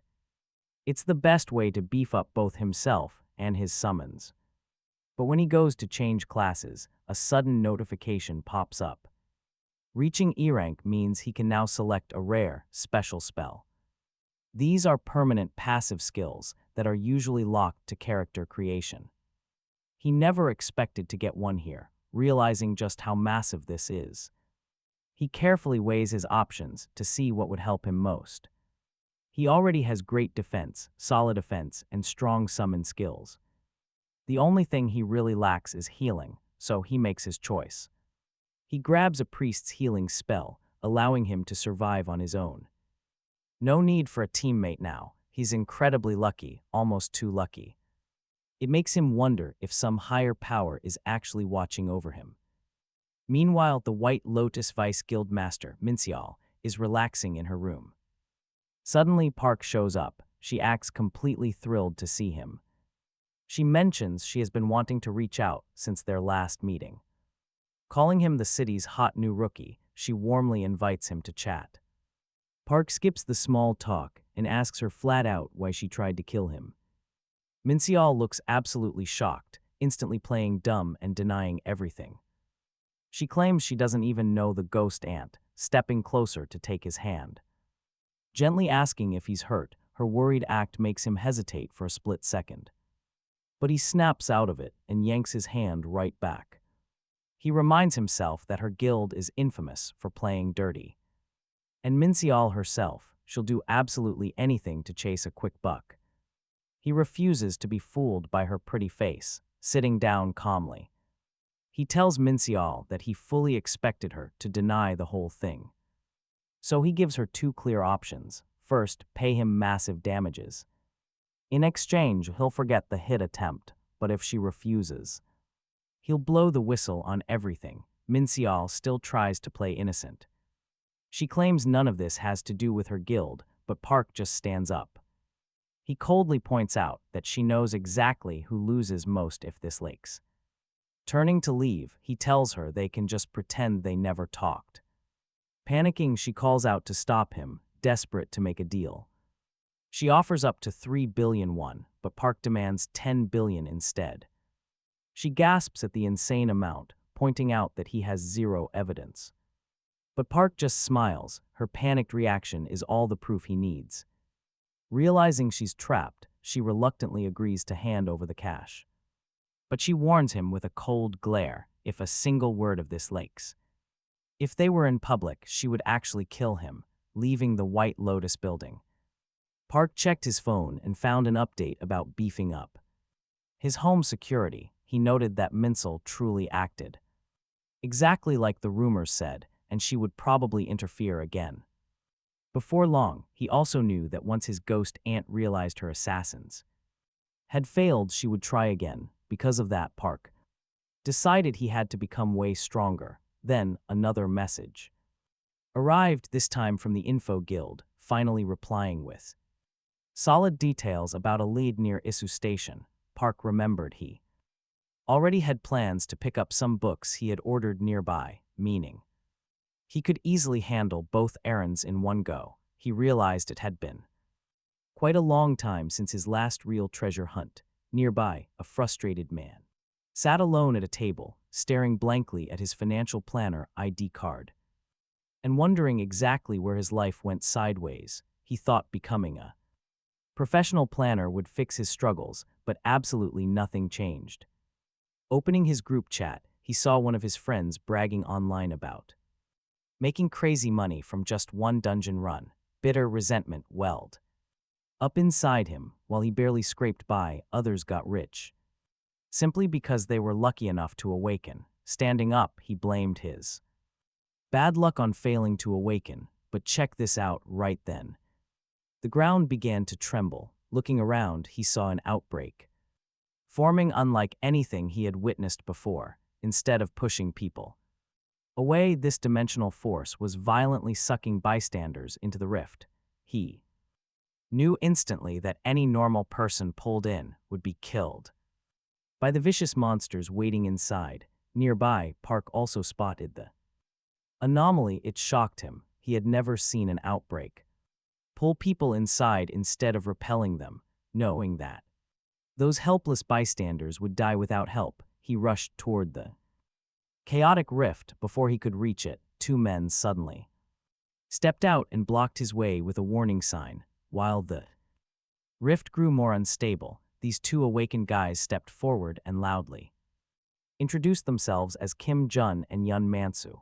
They shouted to the crowd that they had already reported the emergency to the KBI and told them to evacuate before monsters started spilling out at any second. Relieved to see other awakened hunters on the scene, Park felt hopeful. He rushed over and introduced himself as Park D-Huck, an E-rank hunter ready to help. But instead of letting him fight, they just shoved a traffic baton into his hands and ordered him to direct traffic. Park was stunned and protested, arguing that they had to go inside right now to save those helpless people. In response, they laughed at his low E-rank status and told him not to get in the way of real pros during a dangerous dungeon crisis.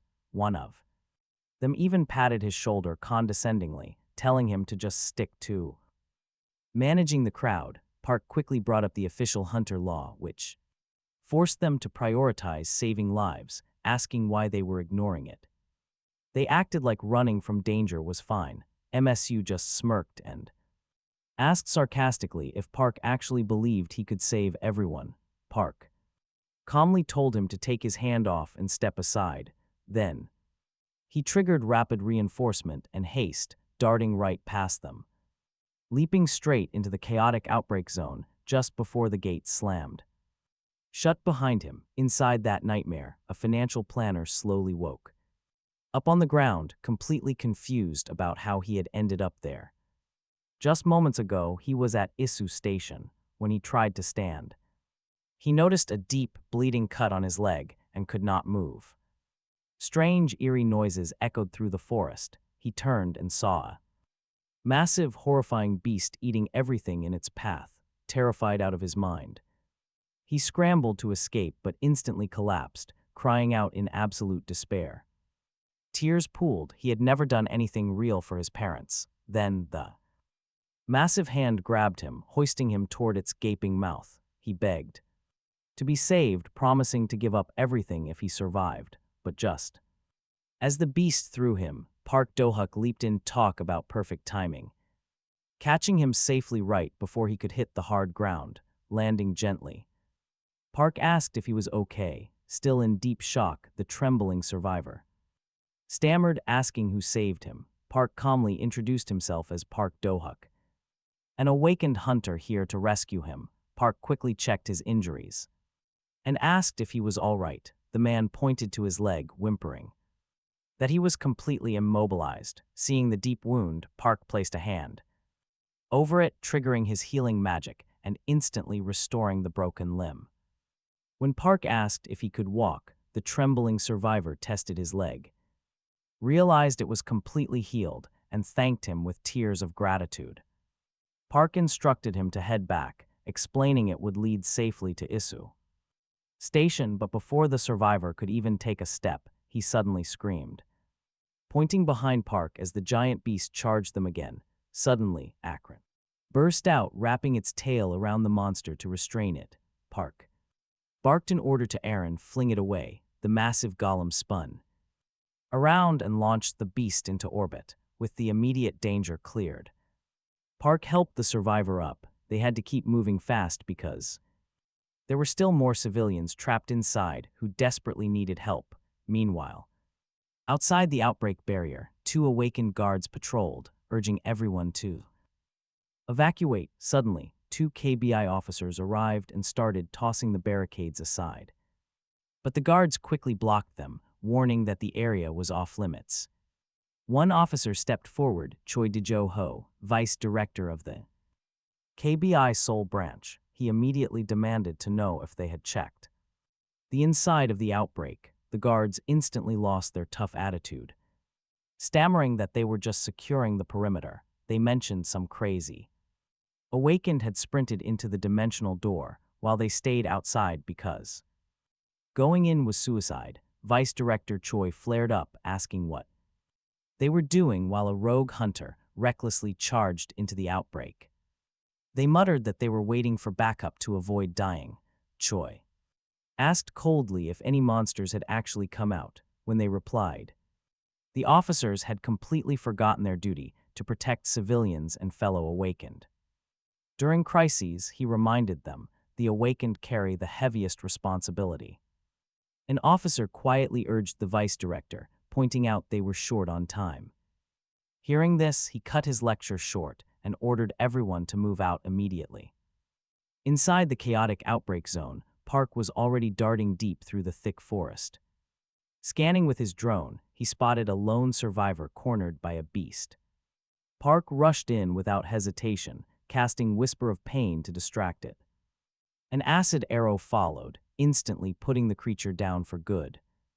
Though a sharp headache hit him, he gritted his teeth and pushed forward. Suddenly, another monster lunged. He cast Swamp Web to slow it down. Grabbing the terrified victim, he yelled at them to hold on tight. The survivor panicked, screaming about a second attack coming from behind. Park activated haste just in time, leaping high into the air to dodge. He fired another Swamp Web from above, pinning the beast to the ground. Then, unleashing his Hellfire incarnation, he vaporized it with a massive fireball. At that moment, 2 KBI officers entered the dangerous outbreak zone. The vice director ordered a split, but the female officer froze in place. She pointed to the sky, staring at a giant fireball raining down. The blinding blast left them speechless, and honestly, who could blame them? Once the smoke cleared, the vice director called out to check the area. Suddenly, Akron stepped out from the trees, leading a group of rescued civilians. A terrified financial planner nervously asked if they were finally safe. Finally out. Seeing the rescue team, he happily shouted that they had made it. The other survivors gathered around, sharing tears of profound relief. The vice director realized these were the civilians trapped in the outbreak. But his eyes widened in confusion when he spotted the massive golem. No known awakened should be capable of summoning something so advanced. Akron approached Yun-Su, confirming she was indeed with the Bureau. The summon then stated it must return to its master, Park. The puzzled vice director turned to Yun-Su, demanding answers immediately. She had previously reported Park as a simple, low-level spellcaster. She stammered that while he made bombs, she had no idea about golems. The vice director muttered that their entire database was dangerously outdated. He immediately ordered Yun-Su to take the survivors and evacuate now. While they headed out, he sprinted much deeper into the thick forest. As he ran, he stumbled upon a massive, scorched crater and gasped. Before him lay a Hellman fish, a beast usually found only in C-rank dungeons. Its legendary fire resistance was completely useless, charred to a crisp. He wondered if Park used explosives to achieve such destruction. Park appeared, asking his name, he introduced himself as Choi Diho. He represented the KBI Seoul branch and asked for survivors. Park calmly replied that he had already rescued the very last survivor. The relieved vice director offered his deepest thanks for the help. The Isu Station outbreak was over, but it would soon dominate the news. A new report drops. S rank KBI Vice Director Choi Dijo praises Park. He tells the media that Park is the true definition of an awakened hunter. Someone who bravely dove into the dimensional gate just to save lives. He confirms that 10 trapped civilians were rescued safely. Incredible news. Later, Sunmi catches the broadcast on her phone. Suddenly, it all clicks. This crazy outbreak explains why he has been so busy. But Park just casually brushes it off. He claims he was actually busy upgrading his golem, Akron. His alchemist level shot up, letting him forge stronger spells and gear. Looking at the newly reinforced golem, Park smiles. The machine is an absolute beast now, and he knows he can rely on it. Akron pledges to stand by his side until its very last breath. Soon we see them back on the battlefield together. Sunmi charges right in. She draws the monster's attention while Park backs her up with binding spells. Armored trolls are tough customers, completely immune to head-on attacks. He calls out to Sunmi, setting up their next move. A massive fire spell erupts, making sure she gets clear. But the chaos is far from over. Park spots another threat sneaking up. Watch out, a massive beast swings a heavy blow right at her. Ouch, she blocks with her shield, but the impact sends her crashing down. Park rushes over. She insists she is fine but warns him of the shift. The beast is targeting him now. He has to think fast. He knows throwing random spells won't finish this massive thing in one hit. Instead, he decides to concentrate his firepower into one deadly point. First, a lightning bolt to crack the armor. Then, he activates haste. Sunmi screams for him to stop, but he trusts his speed. He closes the gap in a flash and shatters the monster's core. Down it goes. Afterward, his scout drones pick up a strange cave entrance. While taking a breather, Sunmi gives him a piece of her mind. She is furious that he played it so reckless and almost got hurt. Park smiles, telling her he only takes calculated risks. Sunmi quietly apologizes, looking down at the ground. Truth is, she is just terrified of losing such a reliable partner. The drones buzz back, prompting Park to investigate a weird reading. Sunmi wants to tag along, but he tells her to stay put. She needs to rest up and save her energy for the final boss. Leaving a drone to protect her, he heads into the darkness alone. He follows the path deep inside, sensing something artificial about this place. It feels like this cave was built with a specific, dark purpose. Suddenly, the tight tunnel opens up into a massive, city-like bridge. Wait, look there, a strange, misty figure begins to materialize. It is a man with long gray hair, wearing a dark wine-colored robe. He holds a staff glowing with blue light. Park calls him by name. Vered is completely stunned. How on earth does this stranger know his name? Park explains that Vered looks exactly like a video game character. Verhed laughed, noting other travelers said the exact same thing. To most, it felt like a passing dream. Verhed explained that Park, like those before him, was an outsider. This whole place was a test field meant to unleash their true power. Park asked if anyone else had actually beaten it.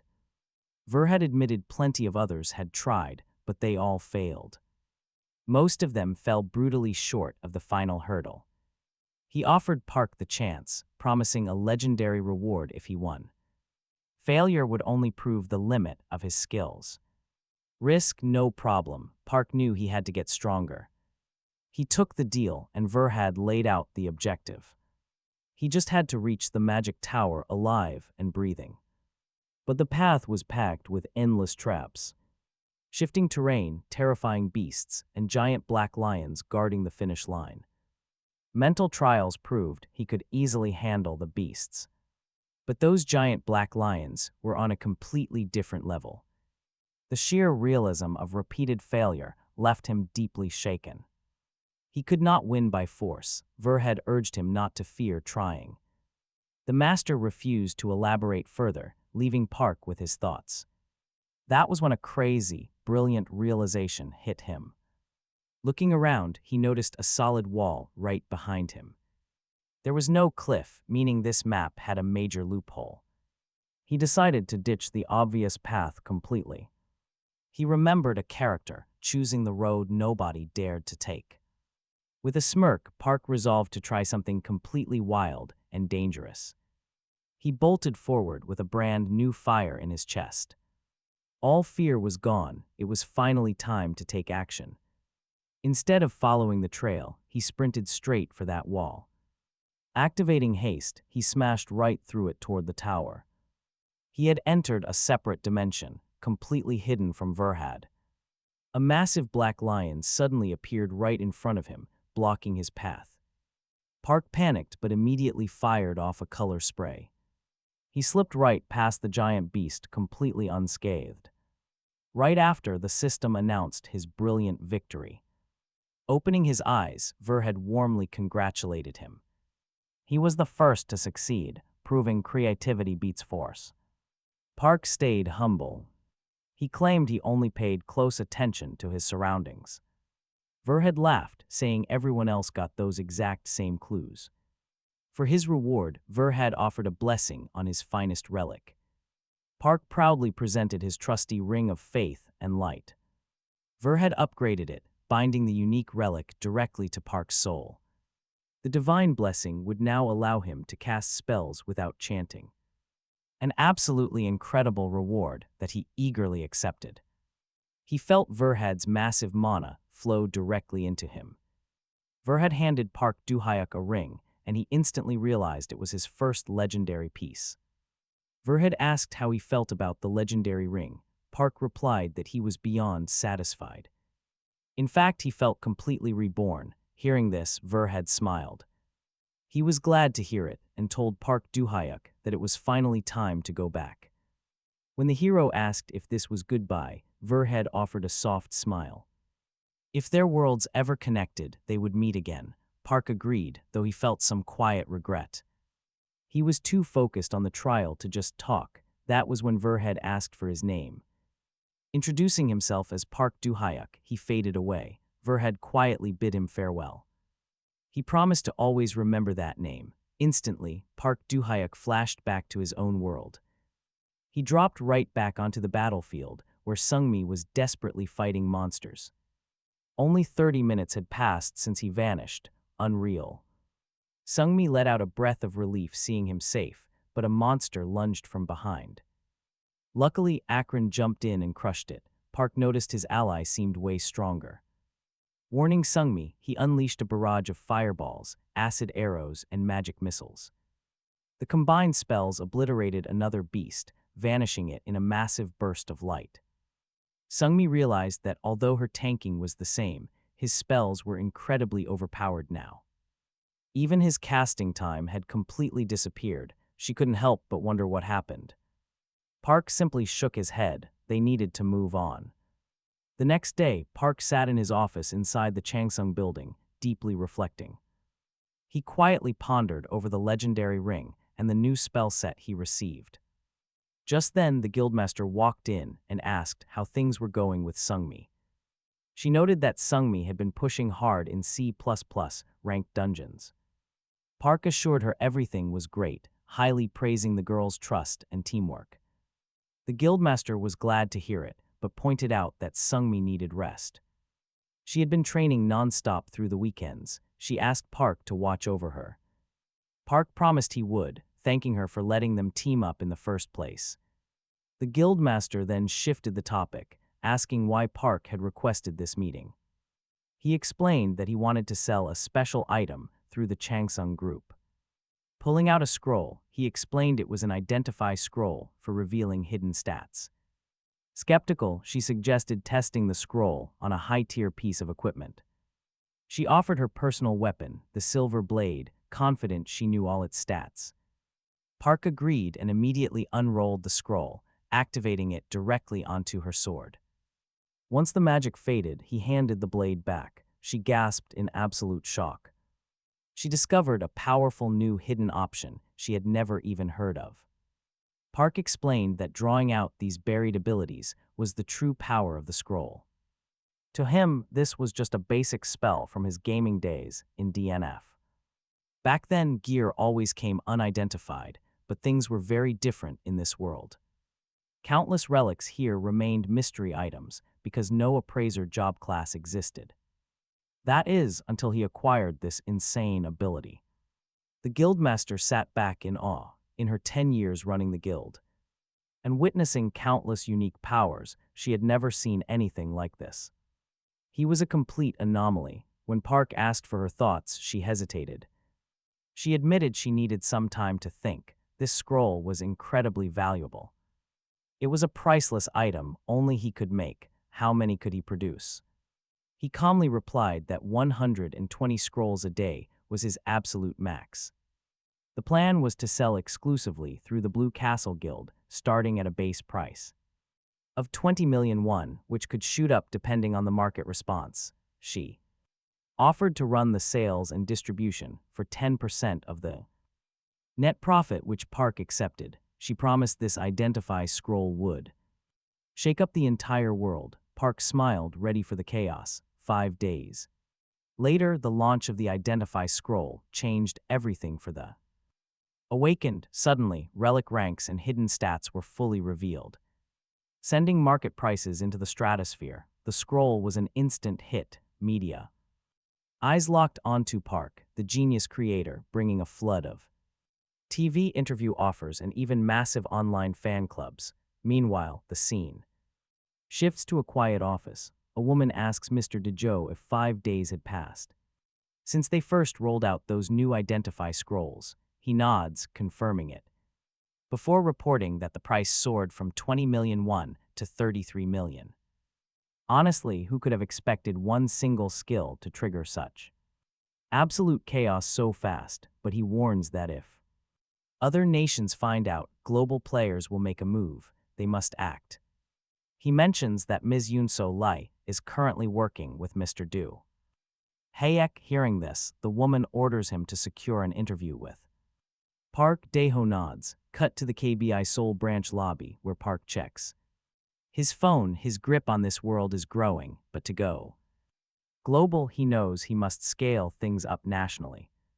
Partnering with a government agency was the plan, but he is shocked the KBI made the first move. Just then, Lai Yun asks if he has been waiting. Park smiles. He just got there. When she asks if this is his first time at the KBI Seoul branch, he nods and notes how incredibly hectic it is. Lai Yun explains that every single report on the Awakened passes directly through them. Leaving no time to catch a breath, she leads him toward the director's office. Announcing his arrival, the door opens. The director welcomes him inside, apologizing for the secrecy because too many eyes are watching. She introduces herself as Jangmi Jo, head of the Seoul branch. Sitting before him are some of the country's elite double S ranks. The sheer pressure in the room is suffocating. Jangmi gets straight to the point. The KBI sees him as South Korea's next legendary star. When he asks why, she explains that unlike normal hunters who only master one class, Park has multiple elite talents. Park wonders if this is a trap to control him, but the director offers total government backing instead, covering dungeon access and exclusive resources. Realizing this is an alliance and not a threat, Park asks why they are doing this. Daeho steps in, explaining they fund top talents to keep overseas powers from stealing them, securing the country's absolute safety. No strings attached. Satisfied, Park officially accepts their offer. But right in the middle of their talk, the floor violently begins to tremble. Everyone freezes as Park points out the window at a massive outbreak was forming, triggering a public safety alert. Awakened fighters got the alert and immediately rushed toward the danger zones. En route, DeJoe explained that a massive outbreak hit Gangneung province 5 years ago. Lee Yuno added that back then, they only faced 30 to 40 low-ranked outbreaks. That kept the casualties low, but this time, things were looking much worse. 78 outbreaks had erupted, prompting Park to ask about his deployment. He wondered if joining SS-ranked teams was allowed, and Dejo reassured him. Special transfers are permitted in emergencies, so he would be totally fine. Soon after, they spotted the chaos ahead, and Dejo made his move. He teamed up with Park while the others followed the branch director.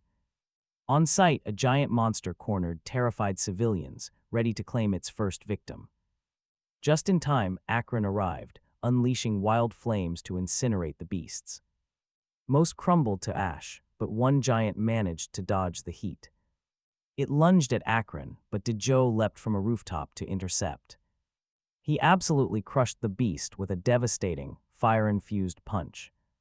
With the immediate threat cleared, Akron secured the area and evacuated civilians.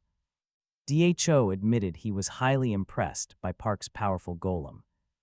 Then Park reported losing contact with another team and told Dejo to follow.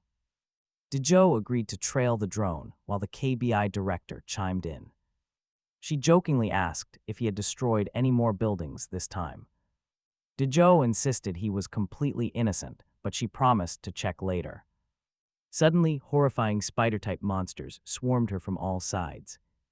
Jangi Joe received urgent reports of trapped survivors and ordered a fast advance. The spiders quickly spun a thick barrier, trapping her in their sticky web. But she unleashed her own spider powers and easily tore through. She incinerated the beasts with magic and demanded a path to the survivors. Meanwhile, loud gunfire echoed through the city, signaling a brutal battle. Two T-Guild members, Sun Kang and Ria Ju, watched from above. Seo Yan called it a rare sight, and Ria agreed, noting the elites. She pointed out Dejo taking down a massive beast. Honestly, the guy is as impressive as ever. Ria then spotted Dihui Bayak, catching Seo Yan's immediate attention. Seo Yan coldly noted Ryunami was hurt.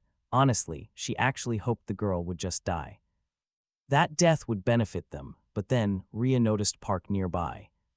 She wondered if he was their target, suggesting they watch him closely. Park approached the injured Ryunami and healed her, completely shocking Daehui. Daehui praised his power, but Park explained its massive drawback.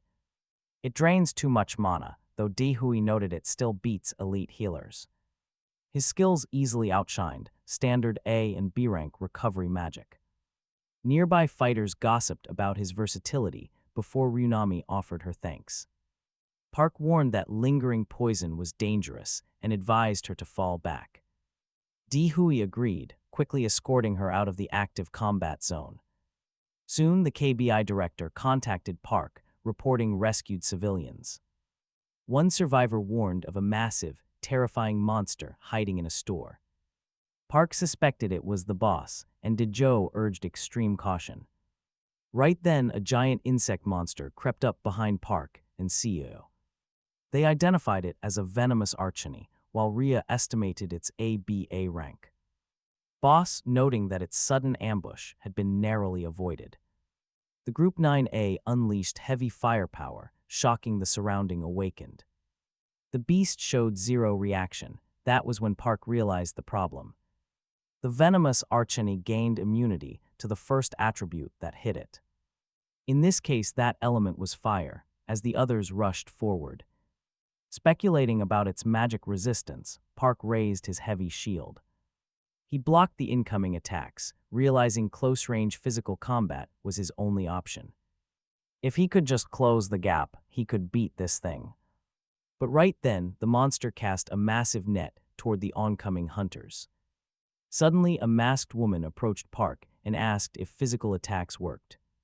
Park replied that he could deal real damage if he got close enough. She ordered him to support her and dashed forward as the monster trapped someone. Just as the beast prepared to strike, the masked woman intervened. She sliced clean through its web, deflecting every incoming assault with ease. Watching her fight, Park realized she was easily strong enough to sever limbs. She could probably finish this beast alone, though he wondered who she was. Trying to help, he combined his magic spells to launch a fire attack. He wanted to contribute properly, but she was already moving effortlessly. Slicing through the chaos, she gathered her strength and cleaved the monster in half. Park stood there, utterly shocked by her massive, overwhelming power. Afterward, she asked if he seriously still did not recognize her. She pulled off her mask, revealing her true identity, Yui Shin. Park gaped, asking if she was actually an awakened. She confirmed it with a nod. She explained she had been working for an English guild, but recently returned to Korea. Her contract ended right before this massive, unexpected dungeon explosion occurred. Since there was no time to chat, Park agreed to focus on the outbreak. Daejo promised to meet him at Point B, as the director urged them to move. Yui promised to cover that sector and visit him at the Blue Castle Guild later. Park accepted her offer, meanwhile watching everything from a nearby rooftop. Seo noted that while Park's magic power was unclear, his buffs and speed were exceptional. His healing was incredible, so she and Rhea decided to monitor him closely. 3 days later, with the outbreak finally contained, Park looked over his stats. He realized this intense battle had boosted his levels significantly. He finally reached Class 4 with a wizard level of 31, though no more spells remained. It seemed the local server was dry. Later, a man introduced himself to Park. It was Taepung Shin, the guy Park saved during the previous dungeon outbreak. He thanked Park for reaching out, and Park offered him a comfortable seat. Park explained he needed some long-term help managing his growing personal assets. He asked Taepung to speak casually since they were both the same age. Taepung hesitated but agreed. Glancing at the room, he noticed some unusual books. He asked if Park liked otherworld materials, and Park confirmed his strong interest. Park wanted Taepung to manage his assets and gather rare foreign language books. Park offered to cover all office expenses plus a very generous salary. After reviewing the contract, Taepung eagerly accepted, and Park handed him a black card. With a 1 billion limit on purchases, he requested updates before taking off. Off to another appointment, leaving Sunmi and Yui to spar. Park arrived and noted they were early, so Yui explained her sudden return. Returning to Korea, she decided to look around and ended up meeting Sunmi. She praised Sunmi's tanking, admitting she had never seen such a dedicated shield. Not even in England, Sunmi admitted that one careless mistake would shatter her. Park was happy they got along, proposing they recruit Yui for the time being. She could join them until she found a proper guild of her own. Sunmi agreed, noting that their team really needed a physical attacker. Yui accepted, confident that with both Park and Sunmi, she could fight freely. Park urged them to trust him and fight with everything they had. Promising to back them up, he drew a playful complaint from Yui. As the two bickered playfully, Sunmi noticed their close bond. Park explained that he and Yui had been friends since middle school. Yui jokingly grabbed his hand, claiming to be his girlfriend, shocking Sunmi. Park quickly denied it, explaining they only dated briefly over 10 years ago. Yui teased him, calling herself his first love, but Park told her to stop. After getting her to quit joking, they checked their dungeon connections. Later, Park's D-rank promotion quest activated, leading him to ancient ruins. He quickly realized this place was actually the Temple of Nightmares. Valorox, the devil who corrupted its holy leaders, came to mind. This left it entirely corrupted. Park wondered why the DNF world was involved. And here is where things get really interesting. There was a clear pattern. His abilities, spells, and growth were all heavily influenced by the game DNF. This was no coincidence. It was deeply embedded in the Awakened system. He vowed to investigate further. Later, Park pushed deeper into the dark ruins. Evil devils suddenly appeared to attack. It was time to test new spells. He cast Ice Storm and Stone Skin, but noticed the storm had limited range. Next, he activated Hustlefly, noting that though it was not very fast yet, it still gave him a clear advantage. He finished them with a fireball. Then he proceeded downward. On the lower floor, ancient torches suddenly lit up. A warning echoed, intruders would die for disturbing the Lord's slumber. Park recognized the statue of Lacto, remembering its sword carried dangerous magic. He dodged its attacks, realizing that normal strikes would not work well.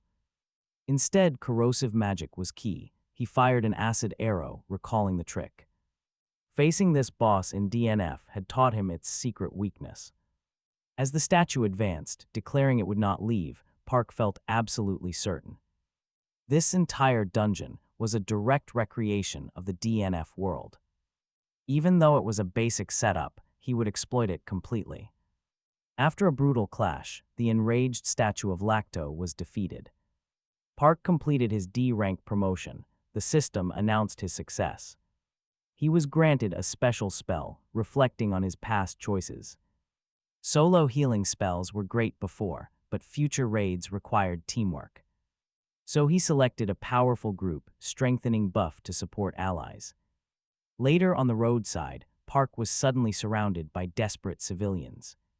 He handled autographs, leveling advice, and recruitments until a sleek car pulled up. A woman got out, introducing herself as Yuri Ko, an American Guild recruiter.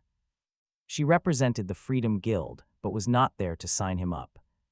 Instead, she had an S-rank dungeon proposal she wanted to discuss in private. She suggested talking in the vehicle, and Park agreed to get in. Once moving, Yuri explained that the Freedom Guild had a major plan. They wanted to clear an S-rank dungeon in America, with Park joining as mercenary. Park wondered why a massive guild would recruit a simple D-rank hunter. But she pointed out his incredible versatility with buffs, debuffs, and magical attacks. He was actually far more efficient than bringing a whole squad of specialists. Even better, their leader was offering him a unique rank relic of his choice. They were also willing to split the dungeon loot completely down the middle. Now she wanted his answer, and Park knew he had absolutely nothing to lose. It was the perfect opportunity to experience a high-level dungeon overseas. As they neared their destination, Park gave Yuri his final answer. He accepted the job and promised to call back after clearing his schedule. She thanked him warmly, knowing her guild leader would be absolutely thrilled. She promised to wait for his call, and they dropped him off shortly. Her driver wondered why they did not demand he join them. Yuri knew money would not buy him, but unforgettable experiences would. That would win him over. Meanwhile, unexpected guests arrive at Park's hallway. Rhea and Seo Yan had snuck in, trying to breach his front door. Rhea realized the defensive security was way tighter than they ever expected.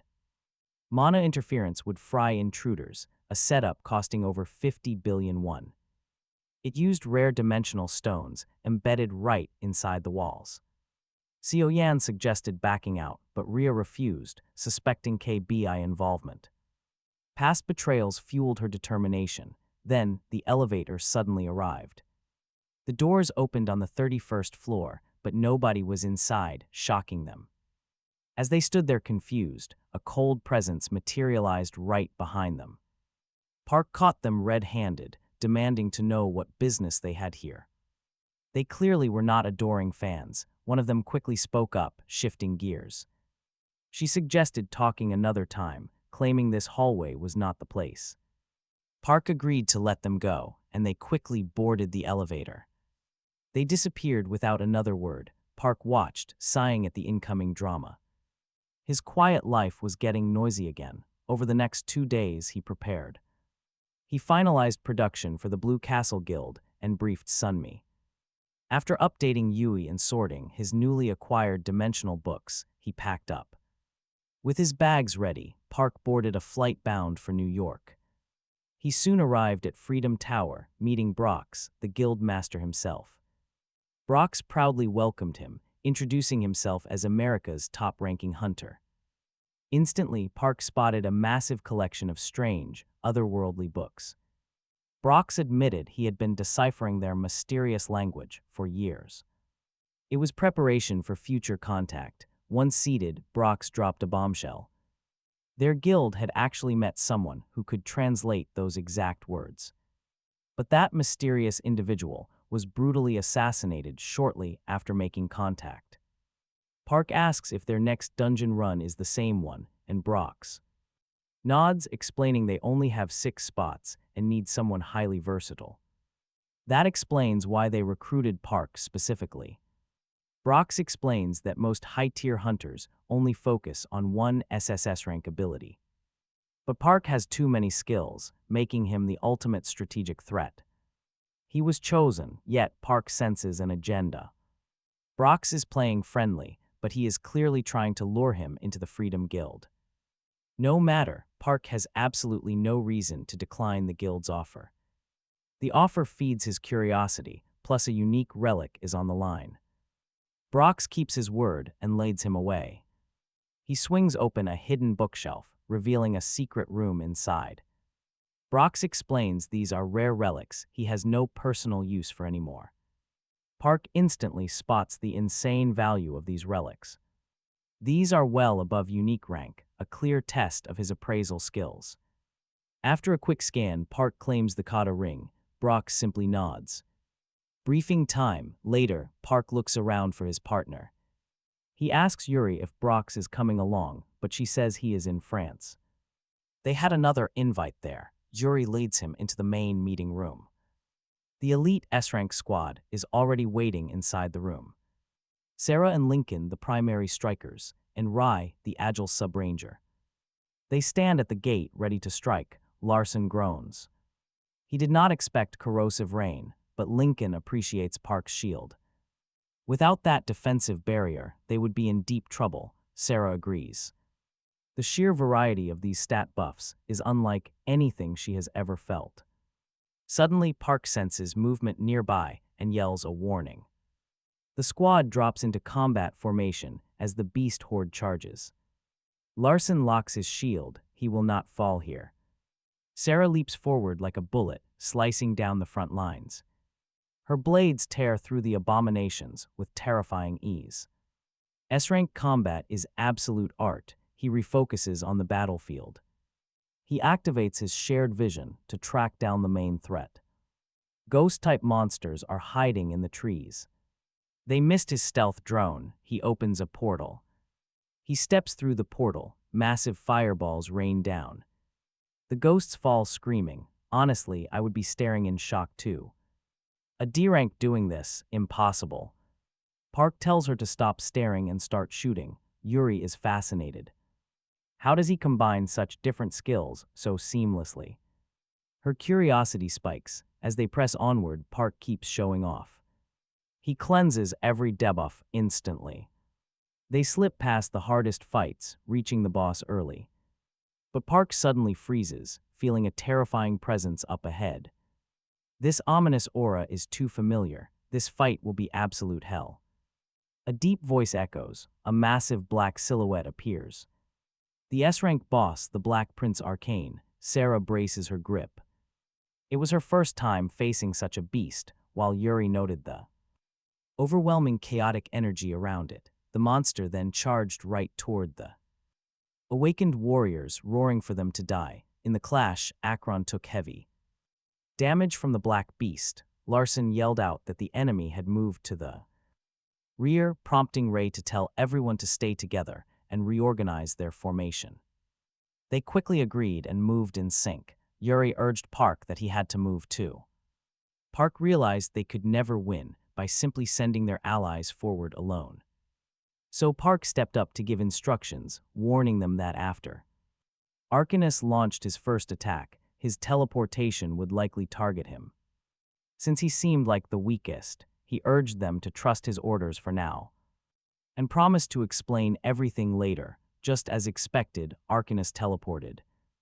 Park shouted that the beast would hesitate right after teleporting, and ordered his team to strike. In that split second, they dodged and counterattacked, but the struggle was brutal. Arcanus roared, threatening them all. Park quickly warned everyone to watch out for ground-erupting swords. Seconds later, Arcanus drove his blade into the dirt, causing multiple blades to shoot upward. Panic set in as soul separation began. Park immediately ordered everyone who had been marked to run to him. Lincoln drew the attention of Arcanus with a loud shout, raising his shield. Arcanus sneered, declaring he would crush Lincoln first, and launched his assault. Lincoln screamed for the others to hurry while they cast Dispel Magic. Park wondered if the monster had a higher wisdom stat, but his spell hit, allowing them to regroup, but Arcanus instantly struck back, accusing them of cowardly schemes before summoning a horde of dark minions. The party gasped in shock. Park yelled that he would draw the aggro of the summoned beasts, telling the others to save Lincoln. Larson warned him to stay safe as they kept pounding Arcanus. Sarah unleashed her liberation spell, and Yuri backed her with powerful skills. But Arcanus just laughed, raising a massive shield, seeing the opening. Park realized this was their shot and ordered everyone to strike. Arcanus with everything they had. Suddenly, Park triggered a massive area of effect. Buffing spell, sending a deep crimson wave across the entire field. Lincoln gasped as his pain vanished, wondering what kind of skill this actually was. Larson recognized the buff from Park, while Ray smiled. Because she no longer needed her potions with such insane power, Park then warned them that the Black Prince was immune to physical blows and only vulnerable to spells. He ordered everyone to focus on magic.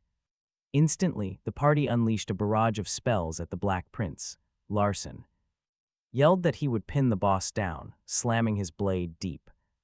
Triggering Light's redemption, he screamed for Lincoln to strike now. Lincoln followed up instantly, hurling his heavy judgment hammer at the boss. But the Black Prince easily evaded, laughing as he gathered dark energy and unleashed a devastating shockwave. They barely survived behind their shields. Larson yelled for Ray to hold, and she urged everyone to stay focused. They regrouped for another strike, but the Black Prince suddenly appeared behind. The team leaped to cover Rai, striking together as Sarah screamed a warning. She told her to duck, soaring high to strike the Black Prince from above.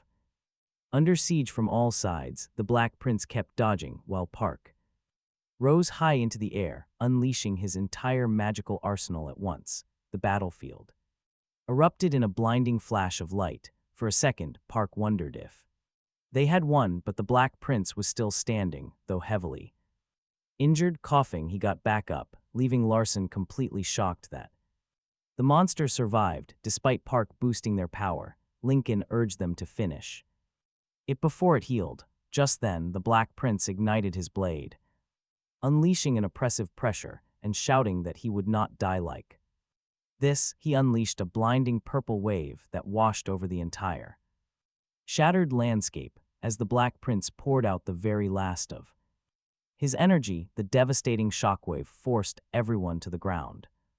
Even though the beast was near death, he stared at Park, demanding to know why he stood untouched. Park admitted he had no idea, making Arcane wonder if their respective powers shared a deep, special connection.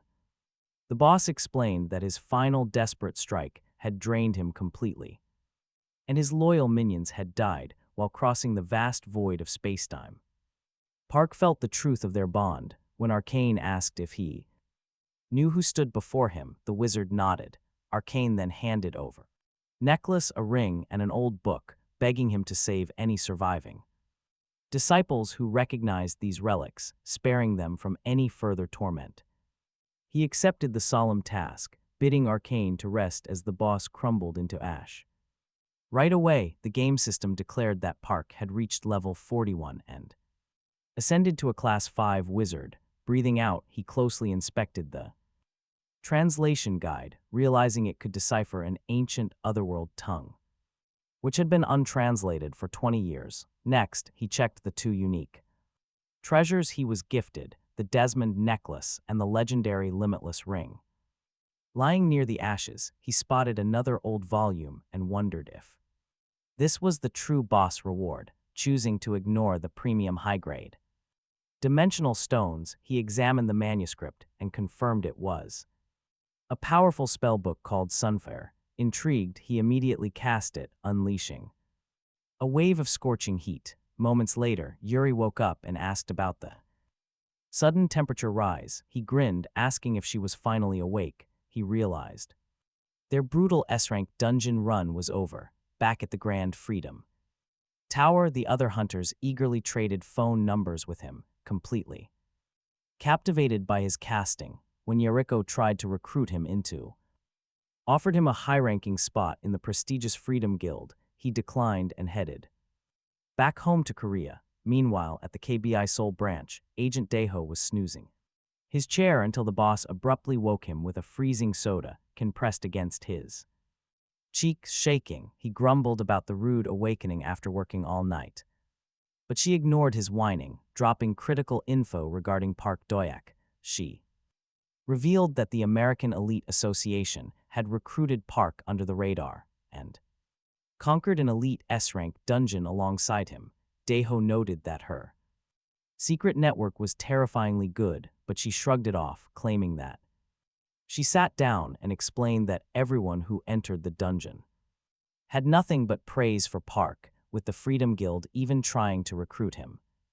Daeho realized they could not sit idle if a powerhouse guild like that was making moves. The branch manager suggested inviting Park to their next major expedition. Daeho agreed, noting that even a lower-ranked run would be tempting if they offered him all of the experience points along with the rewards. He promised to contact Yuno immediately to set things in motion. Meanwhile, Park reviewed his latest status report and saw his stats climbing.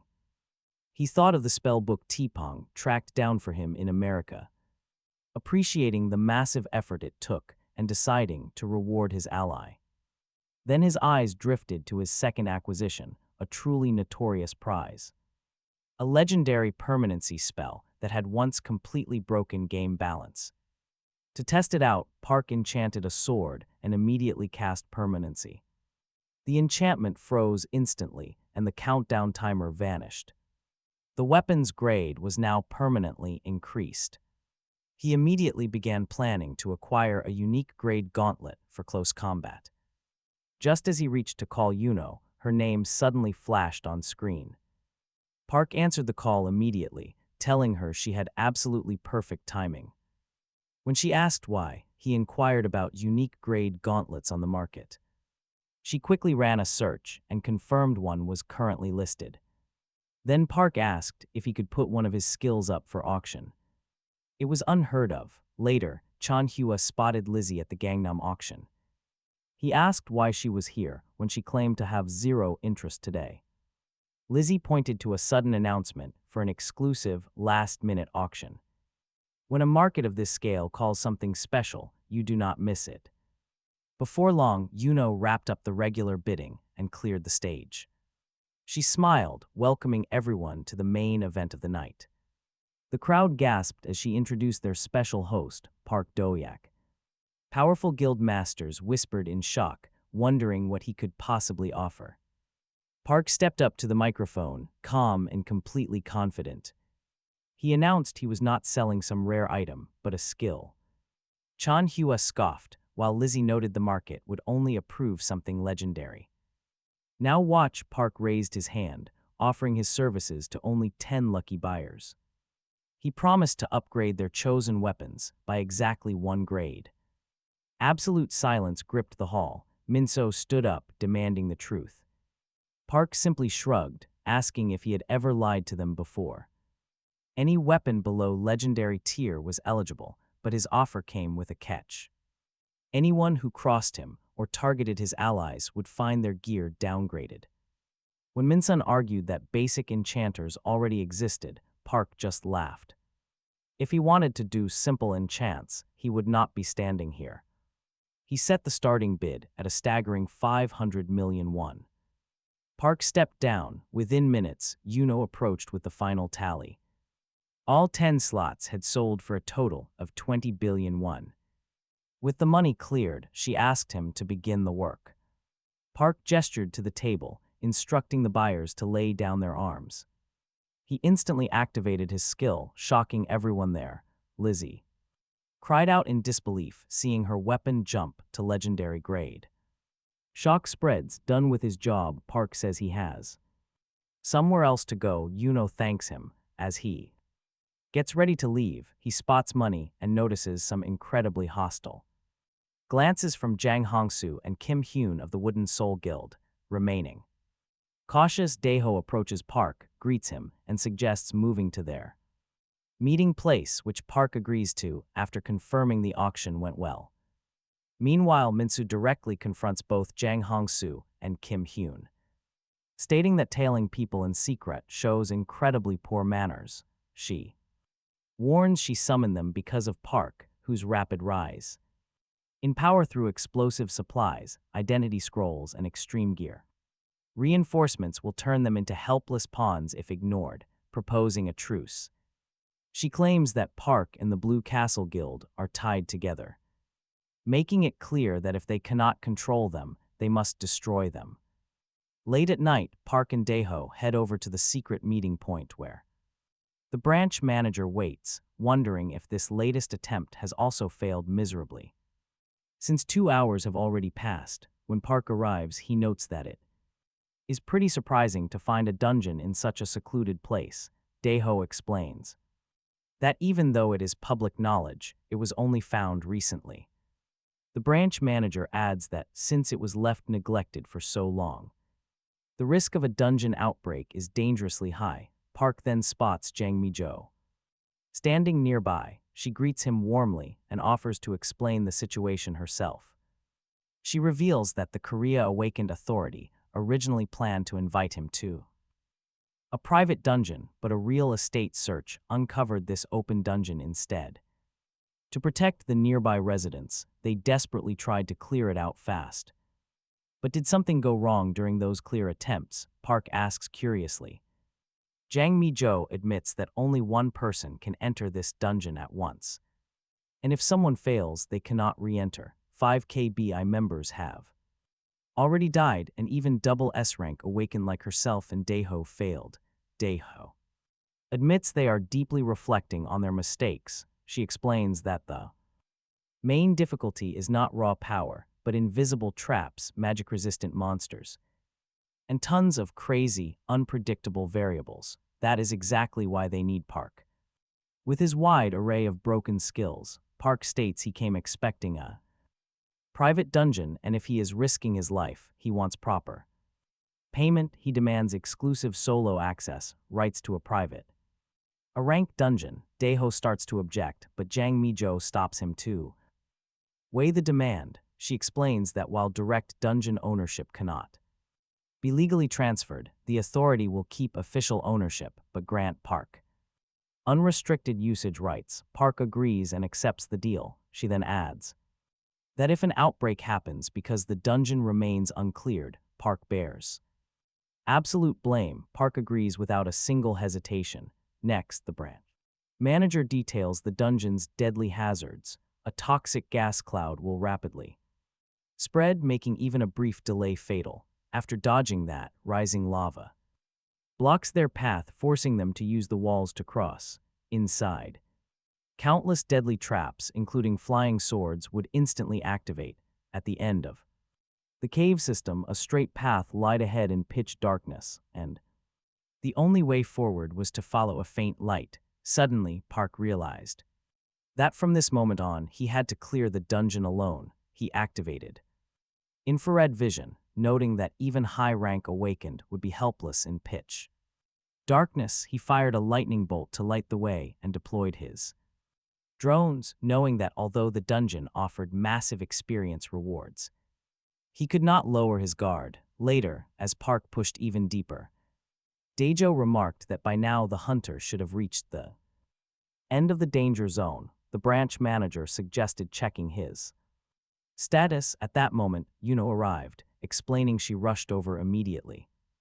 After getting the call without bringing any of her gear, the manager told her that it was fine since she was not entering to clear the dungeon.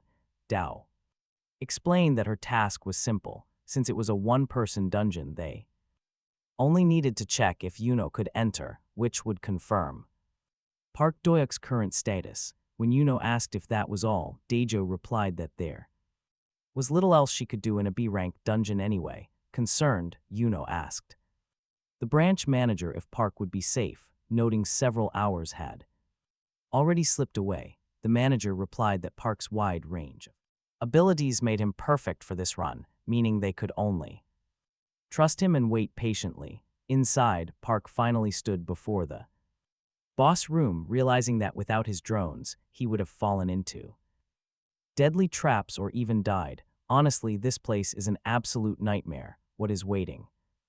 Meanwhile, Daejo remarked that if Park fell, they would have no choice but to request immediate help from a high-ranking guild. Opening the door, Park was shocked. No monster boss, just a mysterious woman. Wait, is she even human? Suddenly, a freezing voice demands to know who he is and why. He holds Arcane's item. Park recognized the speaker as Leech Duke, a rank boss monster. Such a creature had never appeared on the DNF floors. He knew when the monster questioned him, Park simply dismissed the threat. He knew that although this enemy ranked below Arcane, he faced it alone this time. The boss mocked his arrogance, threatening him with eternal pain. Park noted that unlike Arcane, this foe was a magic type monster, a matchup he was well acquainted with from past battles. When the monster unleashed dark magic barrages, Park barely dodged the blast. Realizing this attack pattern was completely different from what he expected. As the boss threw dark spears that shattered his shield, Park activated invisibility to escape, prompting the monster to scoff at his desperate tactics. Park used mirror image to distract the boss, but the creature dismissed the spell as childish, claiming it would destroy everything in one sweep. It then cast gravity magic on Park, who mocked the attempt. He laughed it off. He would never recklessly rush a wizard. Instead, Park lunged forward at the perfect moment, struck his foe, and unleashed a fireball and lightning, engulfing the beast in flames. Park realized that its fatal weakness was simple. The creature could not cast spells without dark chants echoed. Despite taking heavy damage, the monster survived. It angrily demanded to know who Park was. Then, Yuno tried entering the chamber, and absolute chaos immediately exploded inside. Daejo panicked, fearing a dungeon outbreak. He screamed at Lee Yuno, asking what she was doing, and ordered her to run. She understood instantly and fled. Everyone braced for a brutal fight. But then Park walked out of the chamber holding a mysterious girl, saying he had barely made it out alive. Talk about a dramatic entrance. Everyone stood there completely speechless. At the KBI office, she asked if he was okay. He replied that he felt fine now. She asked him to explain everything, including who that girl was and what went down inside the dungeon. Park explained that he successfully cleared the entire dungeon first, despite facing some extremely rough spots. He promised to share his clearance method.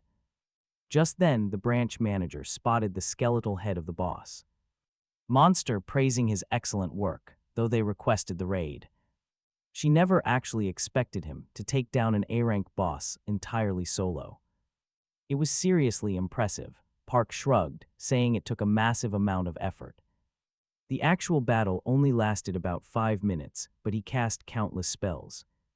The branch manager assured him they wouldn't ask about his dungeon loot, since keeping quiet about drops was their strict, unwritten rule. However, the real issue now was the girl, whose situation was incredibly complicated. Daejo chimed in, noting that if she was just loot, their organization would have absolutely no right to interfere with her at all. But if they treated her as someone who needed to be investigated, everything changed. Their approach would completely change. This was especially critical since she was the first human ever to emerge from a dungeon. Park looked at her, asking them not to misunderstand. He hoped they would listen to him. Since he was the one who emerged from the dungeon with her, he felt personally responsible. He felt a duty to protect her because he was deeply worried about her ultimate fate. If she fell into the hands of the KBI or other groups, she would be ruined. Besides, he strongly suspected she was somehow connected to Aaron's. The branch manager nodded in agreement. If the girl's existence leaked out, Managing greedy organizations targeting awakened individuals would become an absolute nightmare. They would immediately demand to take her in for research. So she ordered the girl's identity to remain completely classified under their plan. She even promised to help Park with whatever he needed.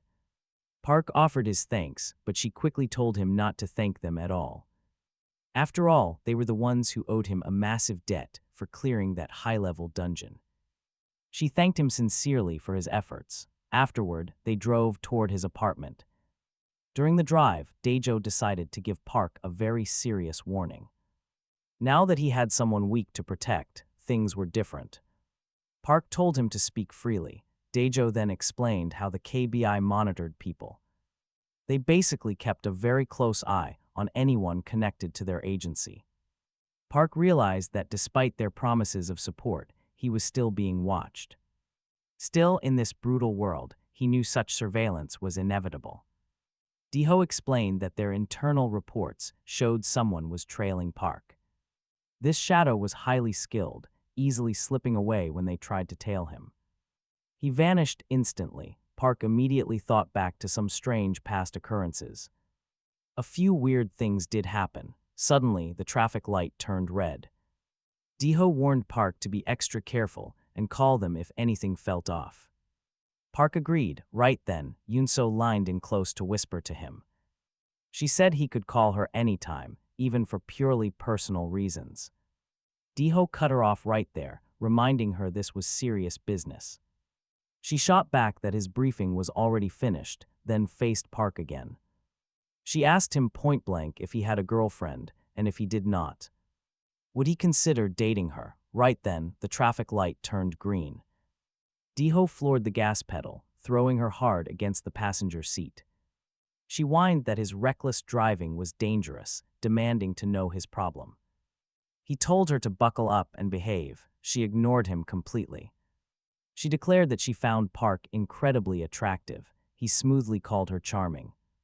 She beamed at that. Soon after, Park finally reached his apartment. Sitting down in front of his screens, he reviewed his dungeon progress. His mechanic skill leveled up 10 times, time to check the rest. He realized he should pump all his newly earned stat points into magic. Doing so would finally push both his magic and wisdom close to rank A. That is a massive power spike. Next, he checked the remaining loot. Suddenly, the rescued girl woke up, looking around in complete confusion. Park assured her she was safe in his apartment, asking if she was okay. Soon after, she sat quietly in the living room as he brought some coffee. He noted that this modern place must look incredibly bizarre to her. She agreed, admitting it was vastly different from the world she once knew. He pointed out she was in another dimension entirely, yet she spoke perfectly. In response, she showed him a special device that translated his words instantly. Park praised the clever little artifact, then asked what she remembered about the dungeon. Her memories were blurry, but one dark detail remained crystal clear. She vividly recalled her own consciousness being prepared as a dark sacrifice. Then Park broke in, absolutely smashed Lick Delou, and saved her life. She also recognized her brother's necklace. Park pulled it out along with a ring. He asked if these were the items. Her eyes widened, confirming they were. Since he held them, she begged him to hear her brother's final message. Park repeated the message in her native tongue if he met his people. They would easily recognize the authority of this ring and necklace. Her brother had begged Park to rescue his subjects from their painful torment. Hearing his desperate final plea, she broke down crying. Park was stunned. In the DNF world, the Awakened and the Desmond Empire were minor lore.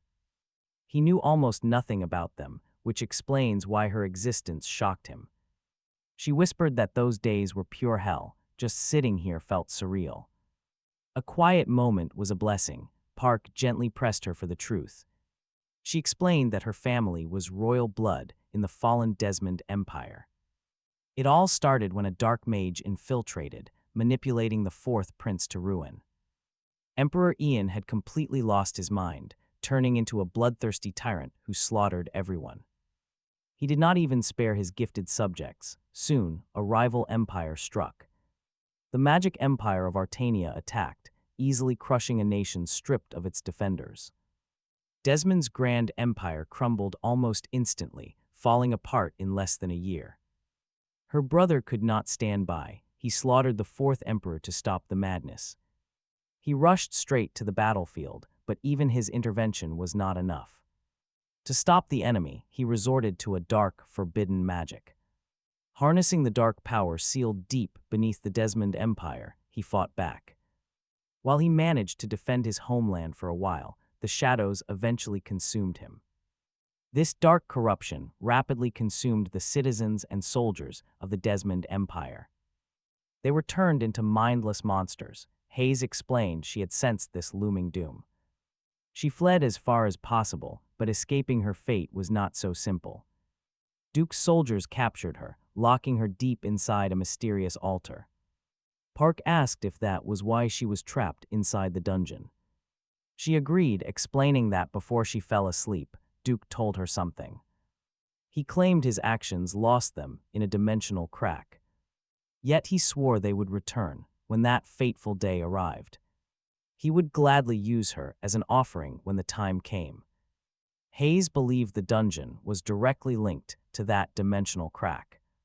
That was how she ended up here and met Do-hyuk. She then asked for his name. Park realized they had been so busy talking they forgot to introduce themselves. He introduced himself as Park Do-hyuk, telling her to call him Do-hyuk. She introduced herself as Hayes, and knowing he saved her, asked another favor. Her request was simple. She wanted his help to adjust to this strange world. Uncovering her brother's secrets and finding out why she was here mattered most. Later on the chaotic battlefield, a massive bear monster suddenly lunged at Sunmi. She blocked with her shield, but the beast kept attacking relentlessly. Seeing her struggle, Yui soared into the air to prepare a devastating counterattack. A single powerful spell obliterated the massive beast instantly. Yui urged Sunmi to help Park, but as she turned around, Do-hyuk had already wiped out every single monster alone. While they struggled with one, Do-hyuk cleared the battlefield by himself. This battle reminded Do-hyuk of an earlier conversation in his apartment.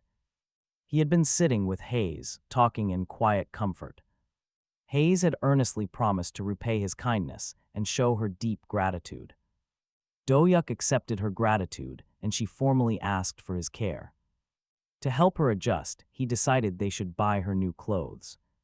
Suddenly, Yui kept calling Do-hyuk, telling him to snap out of it. He finally came to his senses and asked her what was wrong. She told him they had reached the boss room, asking what he was thinking. He replied it was nothing, telling her not to worry about it. Yui then asked what happened in America to make him so strong. Sanangi agreed, saying she and Yui had been training hard for days.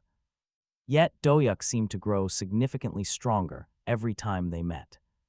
Additionally, Yui pointed out how hard Sanangi had been working herself to the bone.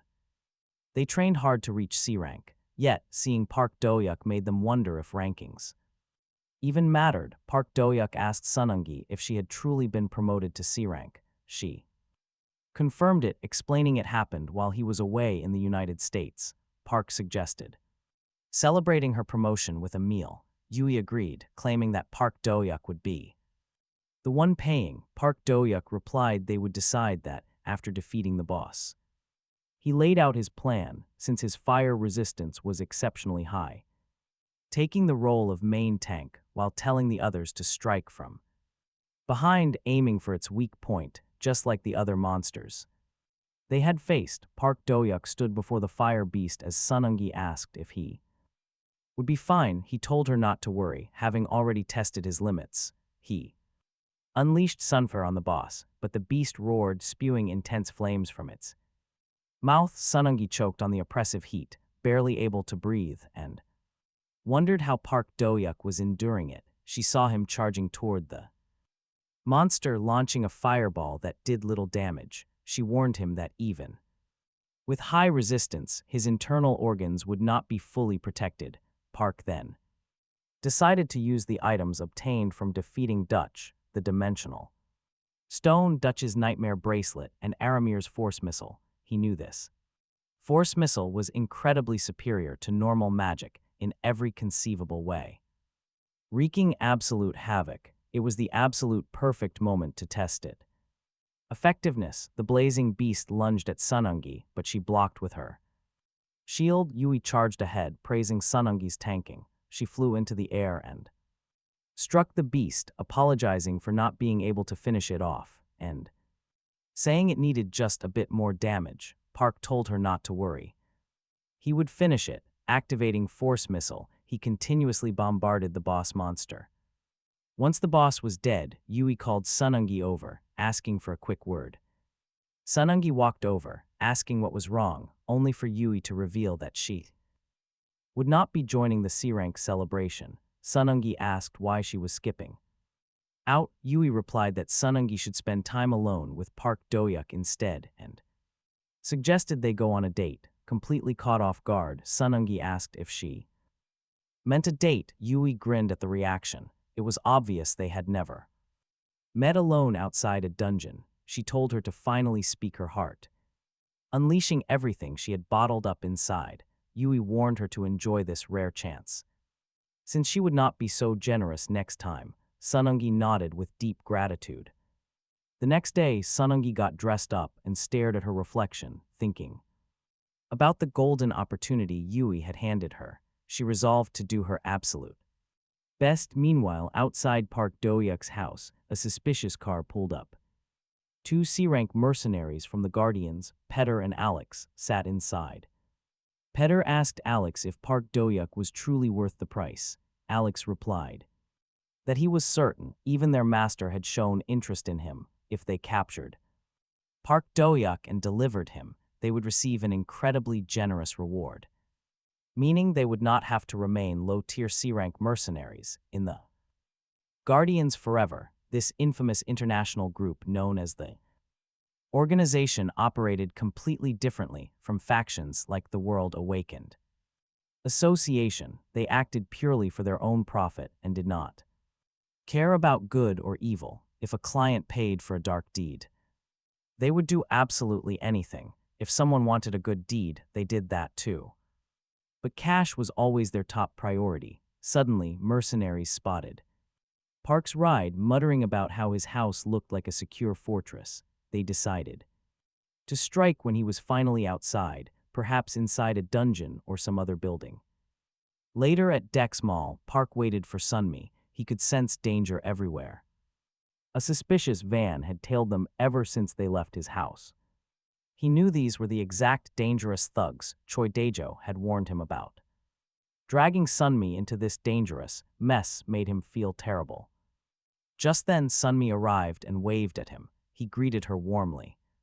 Calling her over, she apologized for being late, gasping for breath. Park immediately smiled, warmly praising her casual outfit and making her feel much better. She admitted she had been incredibly nervous about their very first personal meeting.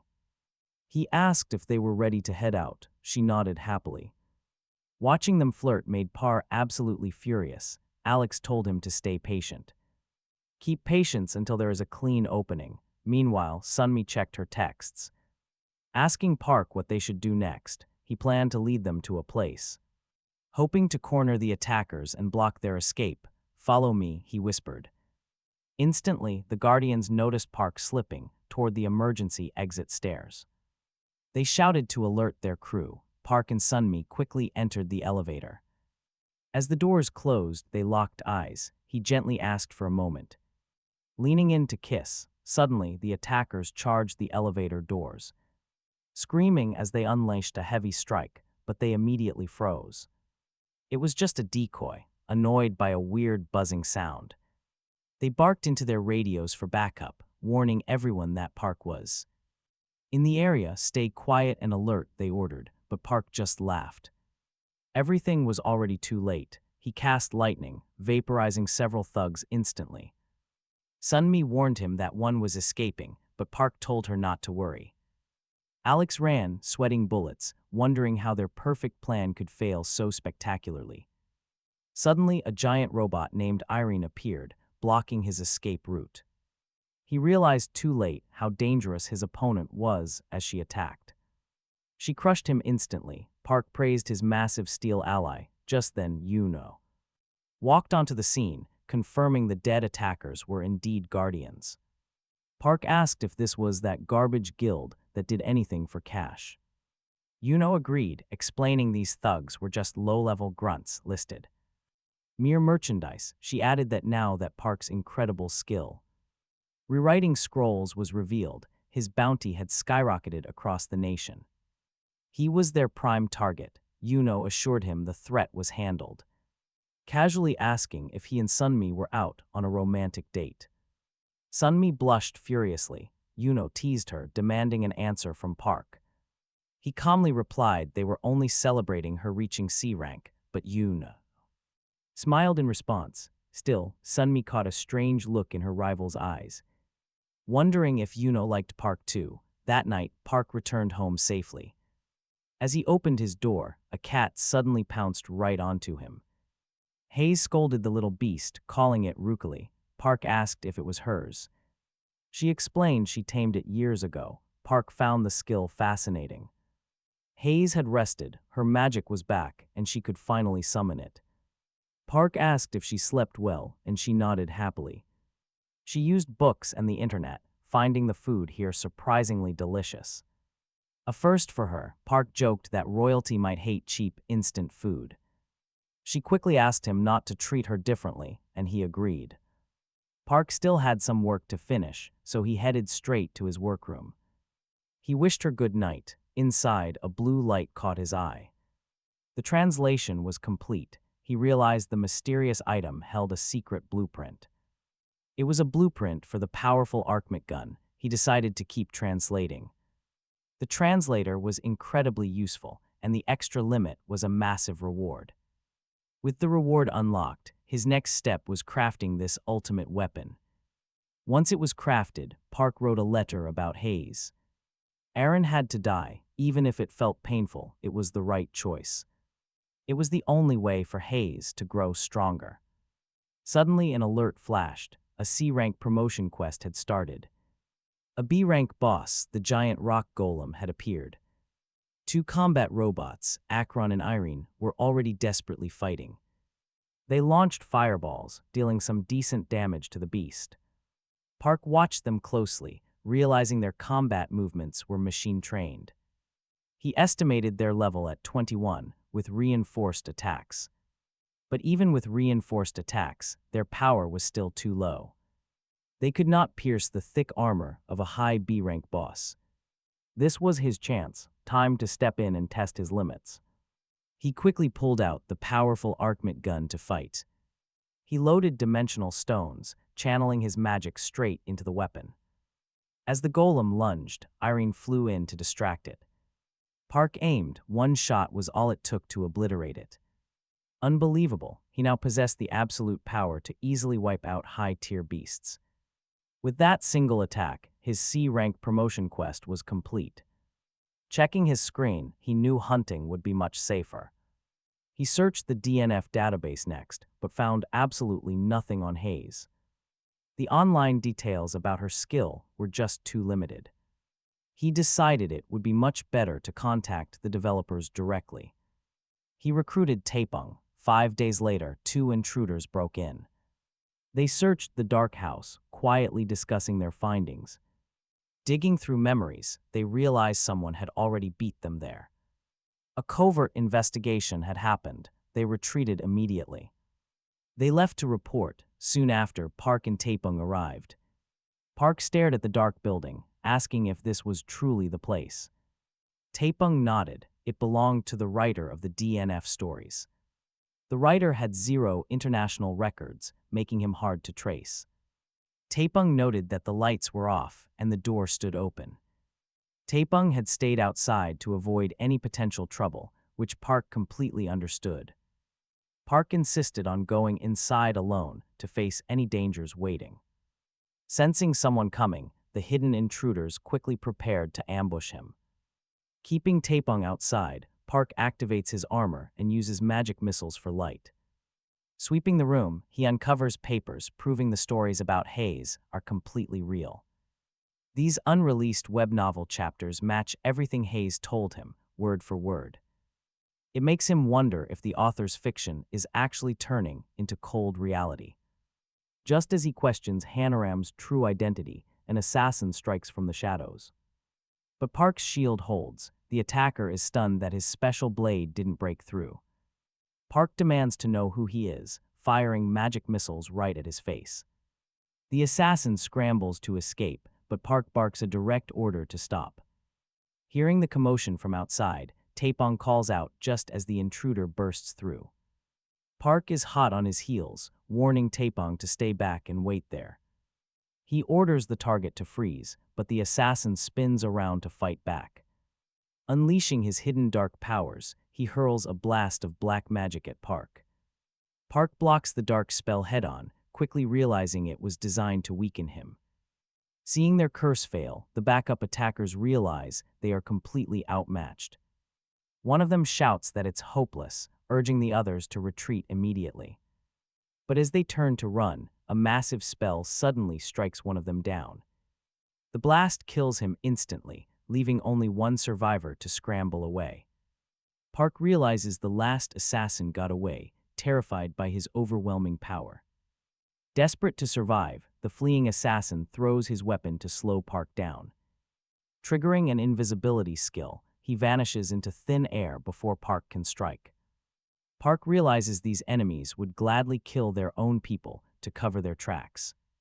After the chaos settles, Park gathers the 4 crucial documents Taepong collected. Taepong shares 3 next steps. First, search for traces of another Hanaram.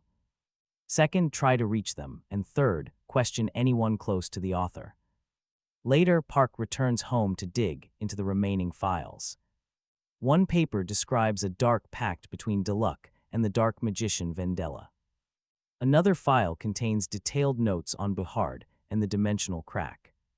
It leaves Park wondering where the author vanished after writing these stories. Handing him a glass of water, Hayes says she has major news. She reveals that just hours ago, she received an awakening system message. When Park inspects the notification, it matches the web novel perfectly. Hayes mentions the system felt strangely familiar, using the Desmond Kingdom language. It is almost as if the entire interface specially adapted just for her. When Park asks about her rank, she reveals she is a D-rank summoner. She happily explains her companion, Rukini, can now stay summoned without draining mana. Park is amazed by how calm she is compared to his own chaotic awakening. Hayes smiles, saying this is nothing compared to traveling across different worlds. Park then combines 4-dimensional fragments, creating a small dimensional crack. Suddenly, a dungeon gate, labeled Desmond, materializes right before them. Both confirm they see the same message, linking directly to the Desmond Kingdom. Park warns her that entering is highly dangerous since she just awakened. But Hayes insists on going. She desperately needs answers about her past. Accepting her choice, Park prepares for whatever waits on the other side. Because a special portal like this, it is too good to ignore. And who knows what secrets they might uncover once they step through. Dungeons usually offered massive rewards, and he had no intention of letting this one slip away. With an opportunity like this on the line, they decided to head inside together.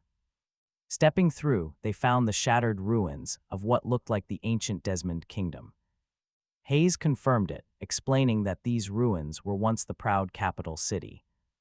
The last sight she saw before escaping, Park asked if she could land safely. He warned her to stay sharp, reminding her that this place was still a dangerous dungeon. She told him not to worry, but the second her foot touched the ground, things went sideways. Countless rotting hands burst through the soil. Instantly, they realized what they were dealing with. These hands belonged to ghouls. The monsters swarmed forward, instantly locking onto Hayes. They surrounded her, but Akron suddenly arrived, tossing the monsters aside to protect her. Akron and Irene fought side by side, cutting down dozens of ghouls. They cut down dozens, but the horde just kept coming. There were simply too many. Hayes panted, noting that these ghouls took way too much effort to put down. Park nodded in agreement. These things were far stronger than your average dungeon mob. Hayes asked what was happening, so Park explained that defeating monsters makes them stronger. Defeating them lets you level up and face even deadlier threats. Before moving on, Park asked if she felt any connection to these monsters. Hayes looked at the ghouls and shook her head. She felt nothing. This place was no longer the home she remembered. Hearing this, Park smiled. He told her this dungeon would be their stepping stone to true power. Every kill meant more experience. Hayes asked if it made him stronger too. Park confirmed he was an awakened too. Hayes declared she would grant them peace. She wanted to put these souls to rest. They began moving deeper into the ruins. Guided by a drone, they cleared out every monster lurking in their path. When a massive horde of ghouls blocked their way, Hayes stepped forward with confidence. She was ready to fight, claiming she had leveled up enough. Park told her to go ahead. He promised to cover her back. Pumped for her first real combat, Hayes charged. She engaged the horde. 2 beast-type monsters charged, but she quickly took them down. Watching her fight, Park noted that a summoner's magic was incredibly effective in battle. But the easy fight ended when an A-rank boss wizard named Isaac materialized. He sneered, accusing them of burning his beloved kingdom and slaughtering its blessed citizens. He launched a deadly blast at Park, but Park blocked it with his shield. Isaac mocked him, admitting he was not completely useless. Then, Hayes recognized him. She called him by name, demanding to know why a royal wizard would betray them. Isaac was stunned she knew his name, suddenly recognizing her as Princess Hayes. He couldn't believe she had survived the dimensional crack and returned alive. Hayes demanded answers. Isaac replied that he was only helping the chosen citizens. He claimed they had been blessed by a higher being and promised she would understand soon. Once she received the same blessing, she'd see the truth. Isaac offered to guide her. Park stepped in and refused, stating they had no use for help from a traitor. Suddenly, Isaac unleashed his power, binding Park's arm tightly. He mocked the hunter, sneering that weak tricks like that could never defeat him. He promised to show them real magic, violently pulling Park toward him. Park realized his fireballs did nothing, so he quickly fired a magic missile instead. But Isaac sneered that magic was useless against him. Park wondered what his secret was. Isaac was using a powerful anti-magic field. He asked if Park even knew about such magic, and mocked Park, saying that as a magician, he had zero chance of winning. The boss then unleashed his raw power, slamming Park hard against the ground. He realized that standard anti-magic fields normally spread outward and nullified all surrounding magic. But Isaac wrapped his magic field tightly around himself, allowing him to control all the nearby mana. Park realized that controlling mana this way demanded a massive pool of energy, perfectly fitting an A-rank boss monster. Suddenly, Hayes yelled and summoned a beast to attack. Laughing, the boss mocked her desperate attempt to block him with a simple wolf. It was completely useless. He told Hayes to stay back while he dealt with Park. Thinking fast, Park activated his mirror image skill, creating illusions all around him. Isaac sneered, claiming Park had just wasted his final trump card. He mocked Park for relying on magic instead of real physical strength. Creating his own clones next, Isaac launched his attack, but Park drew his arcmic gun, switching its setting to fire physical rounds. As he focused his aim, he realized the weapon could actually identify the real target among the illusions. He fired, and the shot ripped straight through Isaac's defense, slamming him down. Struggling to rise, Isaac gasped that he had never witnessed such insane strength before. Park coldly told him to ask those questions in hell. Then, he handed a sword to Hayes. Telling her the time for her revenge had finally arrived, she stepped forward. Isaac desperately begged for mercy, offering to reveal everything about his shadowy backers. But Hayes had no interest in deals. Calling him a traitor, she raised the blade and finished him off. Instantly, Park leveled up. Hayes turned and thanked him deeply. Talk about perfect timing. because right then, the entire dungeon started falling apart. With the boss dead, the entire dungeon was rapidly collapsing. An exit portal was open, but they only had 10 minutes to escape. Before they ran, Hayes stopped Park, explaining there was one specific place she had to visit.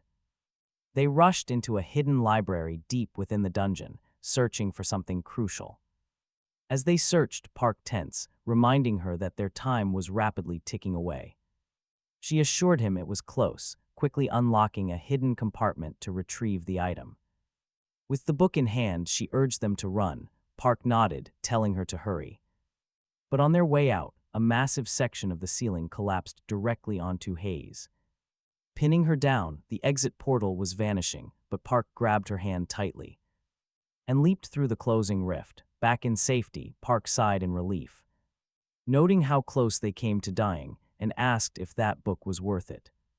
She smiled, explaining it was a secret text containing knowledge that would help him grow stronger. When he offered to share the dungeon rewards, Hayes shook her head. Insisting he should take all the loot as thanks, she would claim her share on future runs. Though surprised by her generosity, Park accepted and told her to rest up. She praised his efforts as he began inspecting the spoils of their victory. Inside, he found 2 high-tier spell books and 10 transcendental dimensional stones. He realized a completely new, higher tier of stone had been unlocked. Since he already had official access to an A-rank dungeon from the KBI, he knew it was time to clear it, but remembering how tough the previous boss was, he decided their small 3-person team wouldn't cut it. He needed reinforcements. After resting, Park looks for new party members on the community page. Just then, Park gets a sudden call from Taepong. The next day, he heads to the office where a man is shocked to see him. Taepong confirms that this is the real Park. Do-haek and introduces him to Ricardo, an author who was close friends with Hanaram. Ricardo introduces himself and reveals his real name is actually Lee Ingu. Park explains that he came to ask about Hanaram, and Ricardo readily agrees to share what he knows. Ricardo explains that although this lore was never updated in the game, a dark magician named Vandella once turned Arkans into the Dark Prince, forced Hayes to flee and caused the fall of the Desmond Empire. Park realizes this matches Hayes' story. Ricardo continues that 50 years later, a great wizard named Belhard investigated the incident. While researching the sudden disappearance of the Ogre Legion on the continent of Idamantia, Belhard discovered that the dimensional wave matched the one from the Arkans incident. Park concludes that both the Desmond Kingdom and the Ogre Legion are connected to Vandella. Ricardo agrees, but adds that Vandella was not acting alone and was likely serving someone even more powerful. Park asks what happened next, but Ricardo lost contact with Hanaram before learning more. Park thanks Ricardo, who calls it an honor to meet him and promises to share any new information he finds. After Ricardo leaves, Park starts reflecting on Vandella and the Ogre Legion, realizing the threat heading their way is no small-scale threat. He decides he must get much stronger to prepare for what is coming. Meanwhile, inside a distant palace, someone senses that an outsider has entered. They question whether this was caused by a dimensional crack and order that the intruder be punished, refusing to get their own hands dirty. Soon, investigators gather to discuss. They debate whether to report it, but they lack concrete evidence. In their eyes, this is just a minor issue caused by a fugitive who already escaped to another world, since tracking him could lead to endless research and time is short. They drop the chase. Meanwhile, the scene shifts to Park, who is duplicating various items. This is the final piece he needs. Suddenly, Hayes approaches and asks what he is doing. He explains he is duplicating items so he can give them. When she asks about the books, he reveals they are powerful new spellbooks.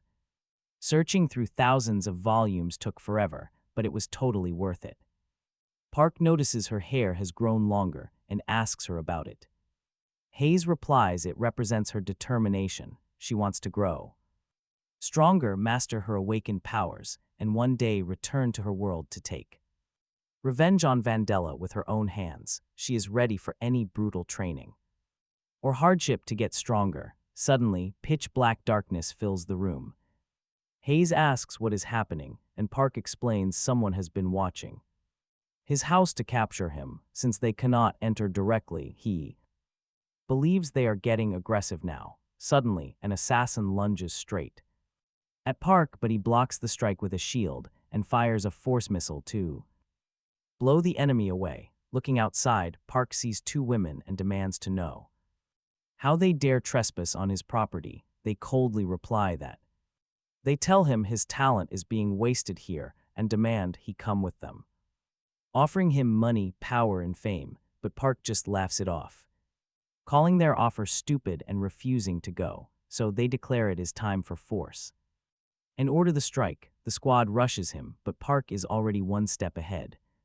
He fires an acid arrow at one woman, freezing her solid on the spot.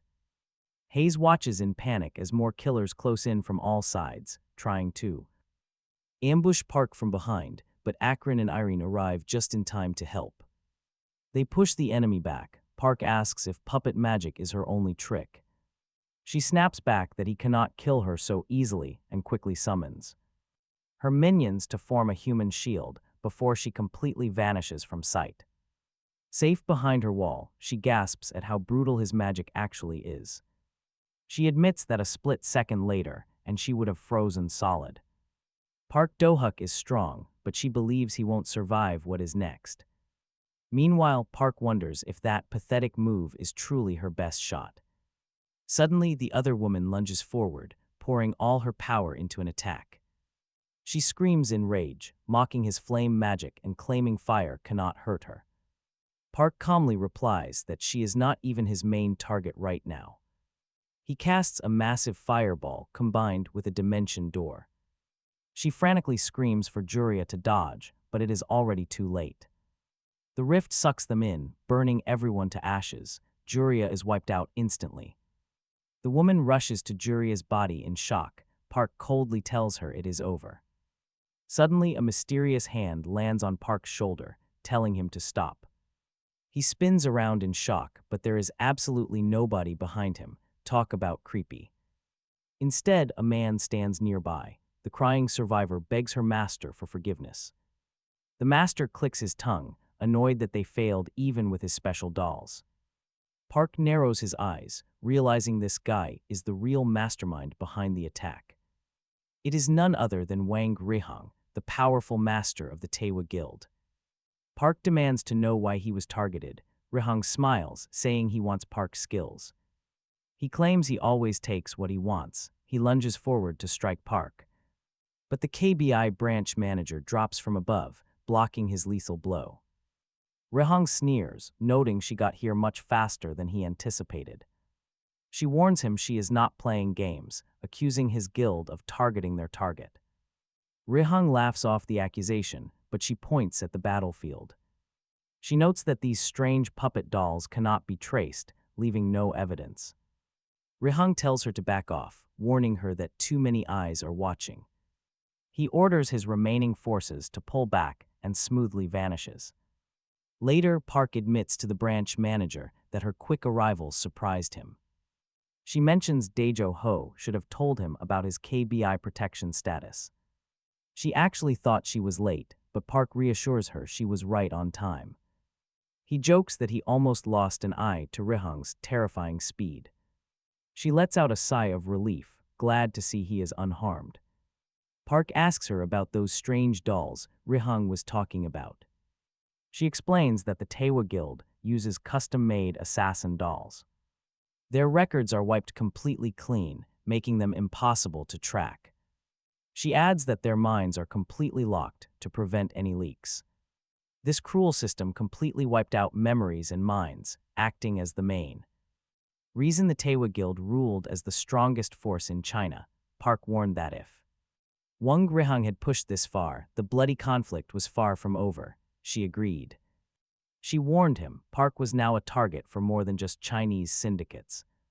To keep both Park and Hayes safe, the Bureau had to grow much Stronger by the next day, inside the Blue Castle Guild training basement, trainees struggled to penetrate a heavy shield, complaining about its insane defense. Yui praised her, then she moved on to the next test. Park noted they would be in real trouble without Yui. Sunmi quickly agreed that since they both lacked proper party experience, recruiting a strong third member was absolutely vital. Park knew Yui's battlefield experience let them test out various scenarios, boosting his confidence. Sunmi asked if using Park's custom drone for the test was fine. Park replied that was exactly its purpose, to evaluate potential party members. Right then, Yui called Park over, mentioning someone. They knew him. Park immediately recalled the manager's warning about their faction needing more power, realizing this applicant was part of that plan, a female. Hunter introduced herself, claiming she only wanted to break past the tough B- rank barrier. Park hoped this level of raw honesty meant no special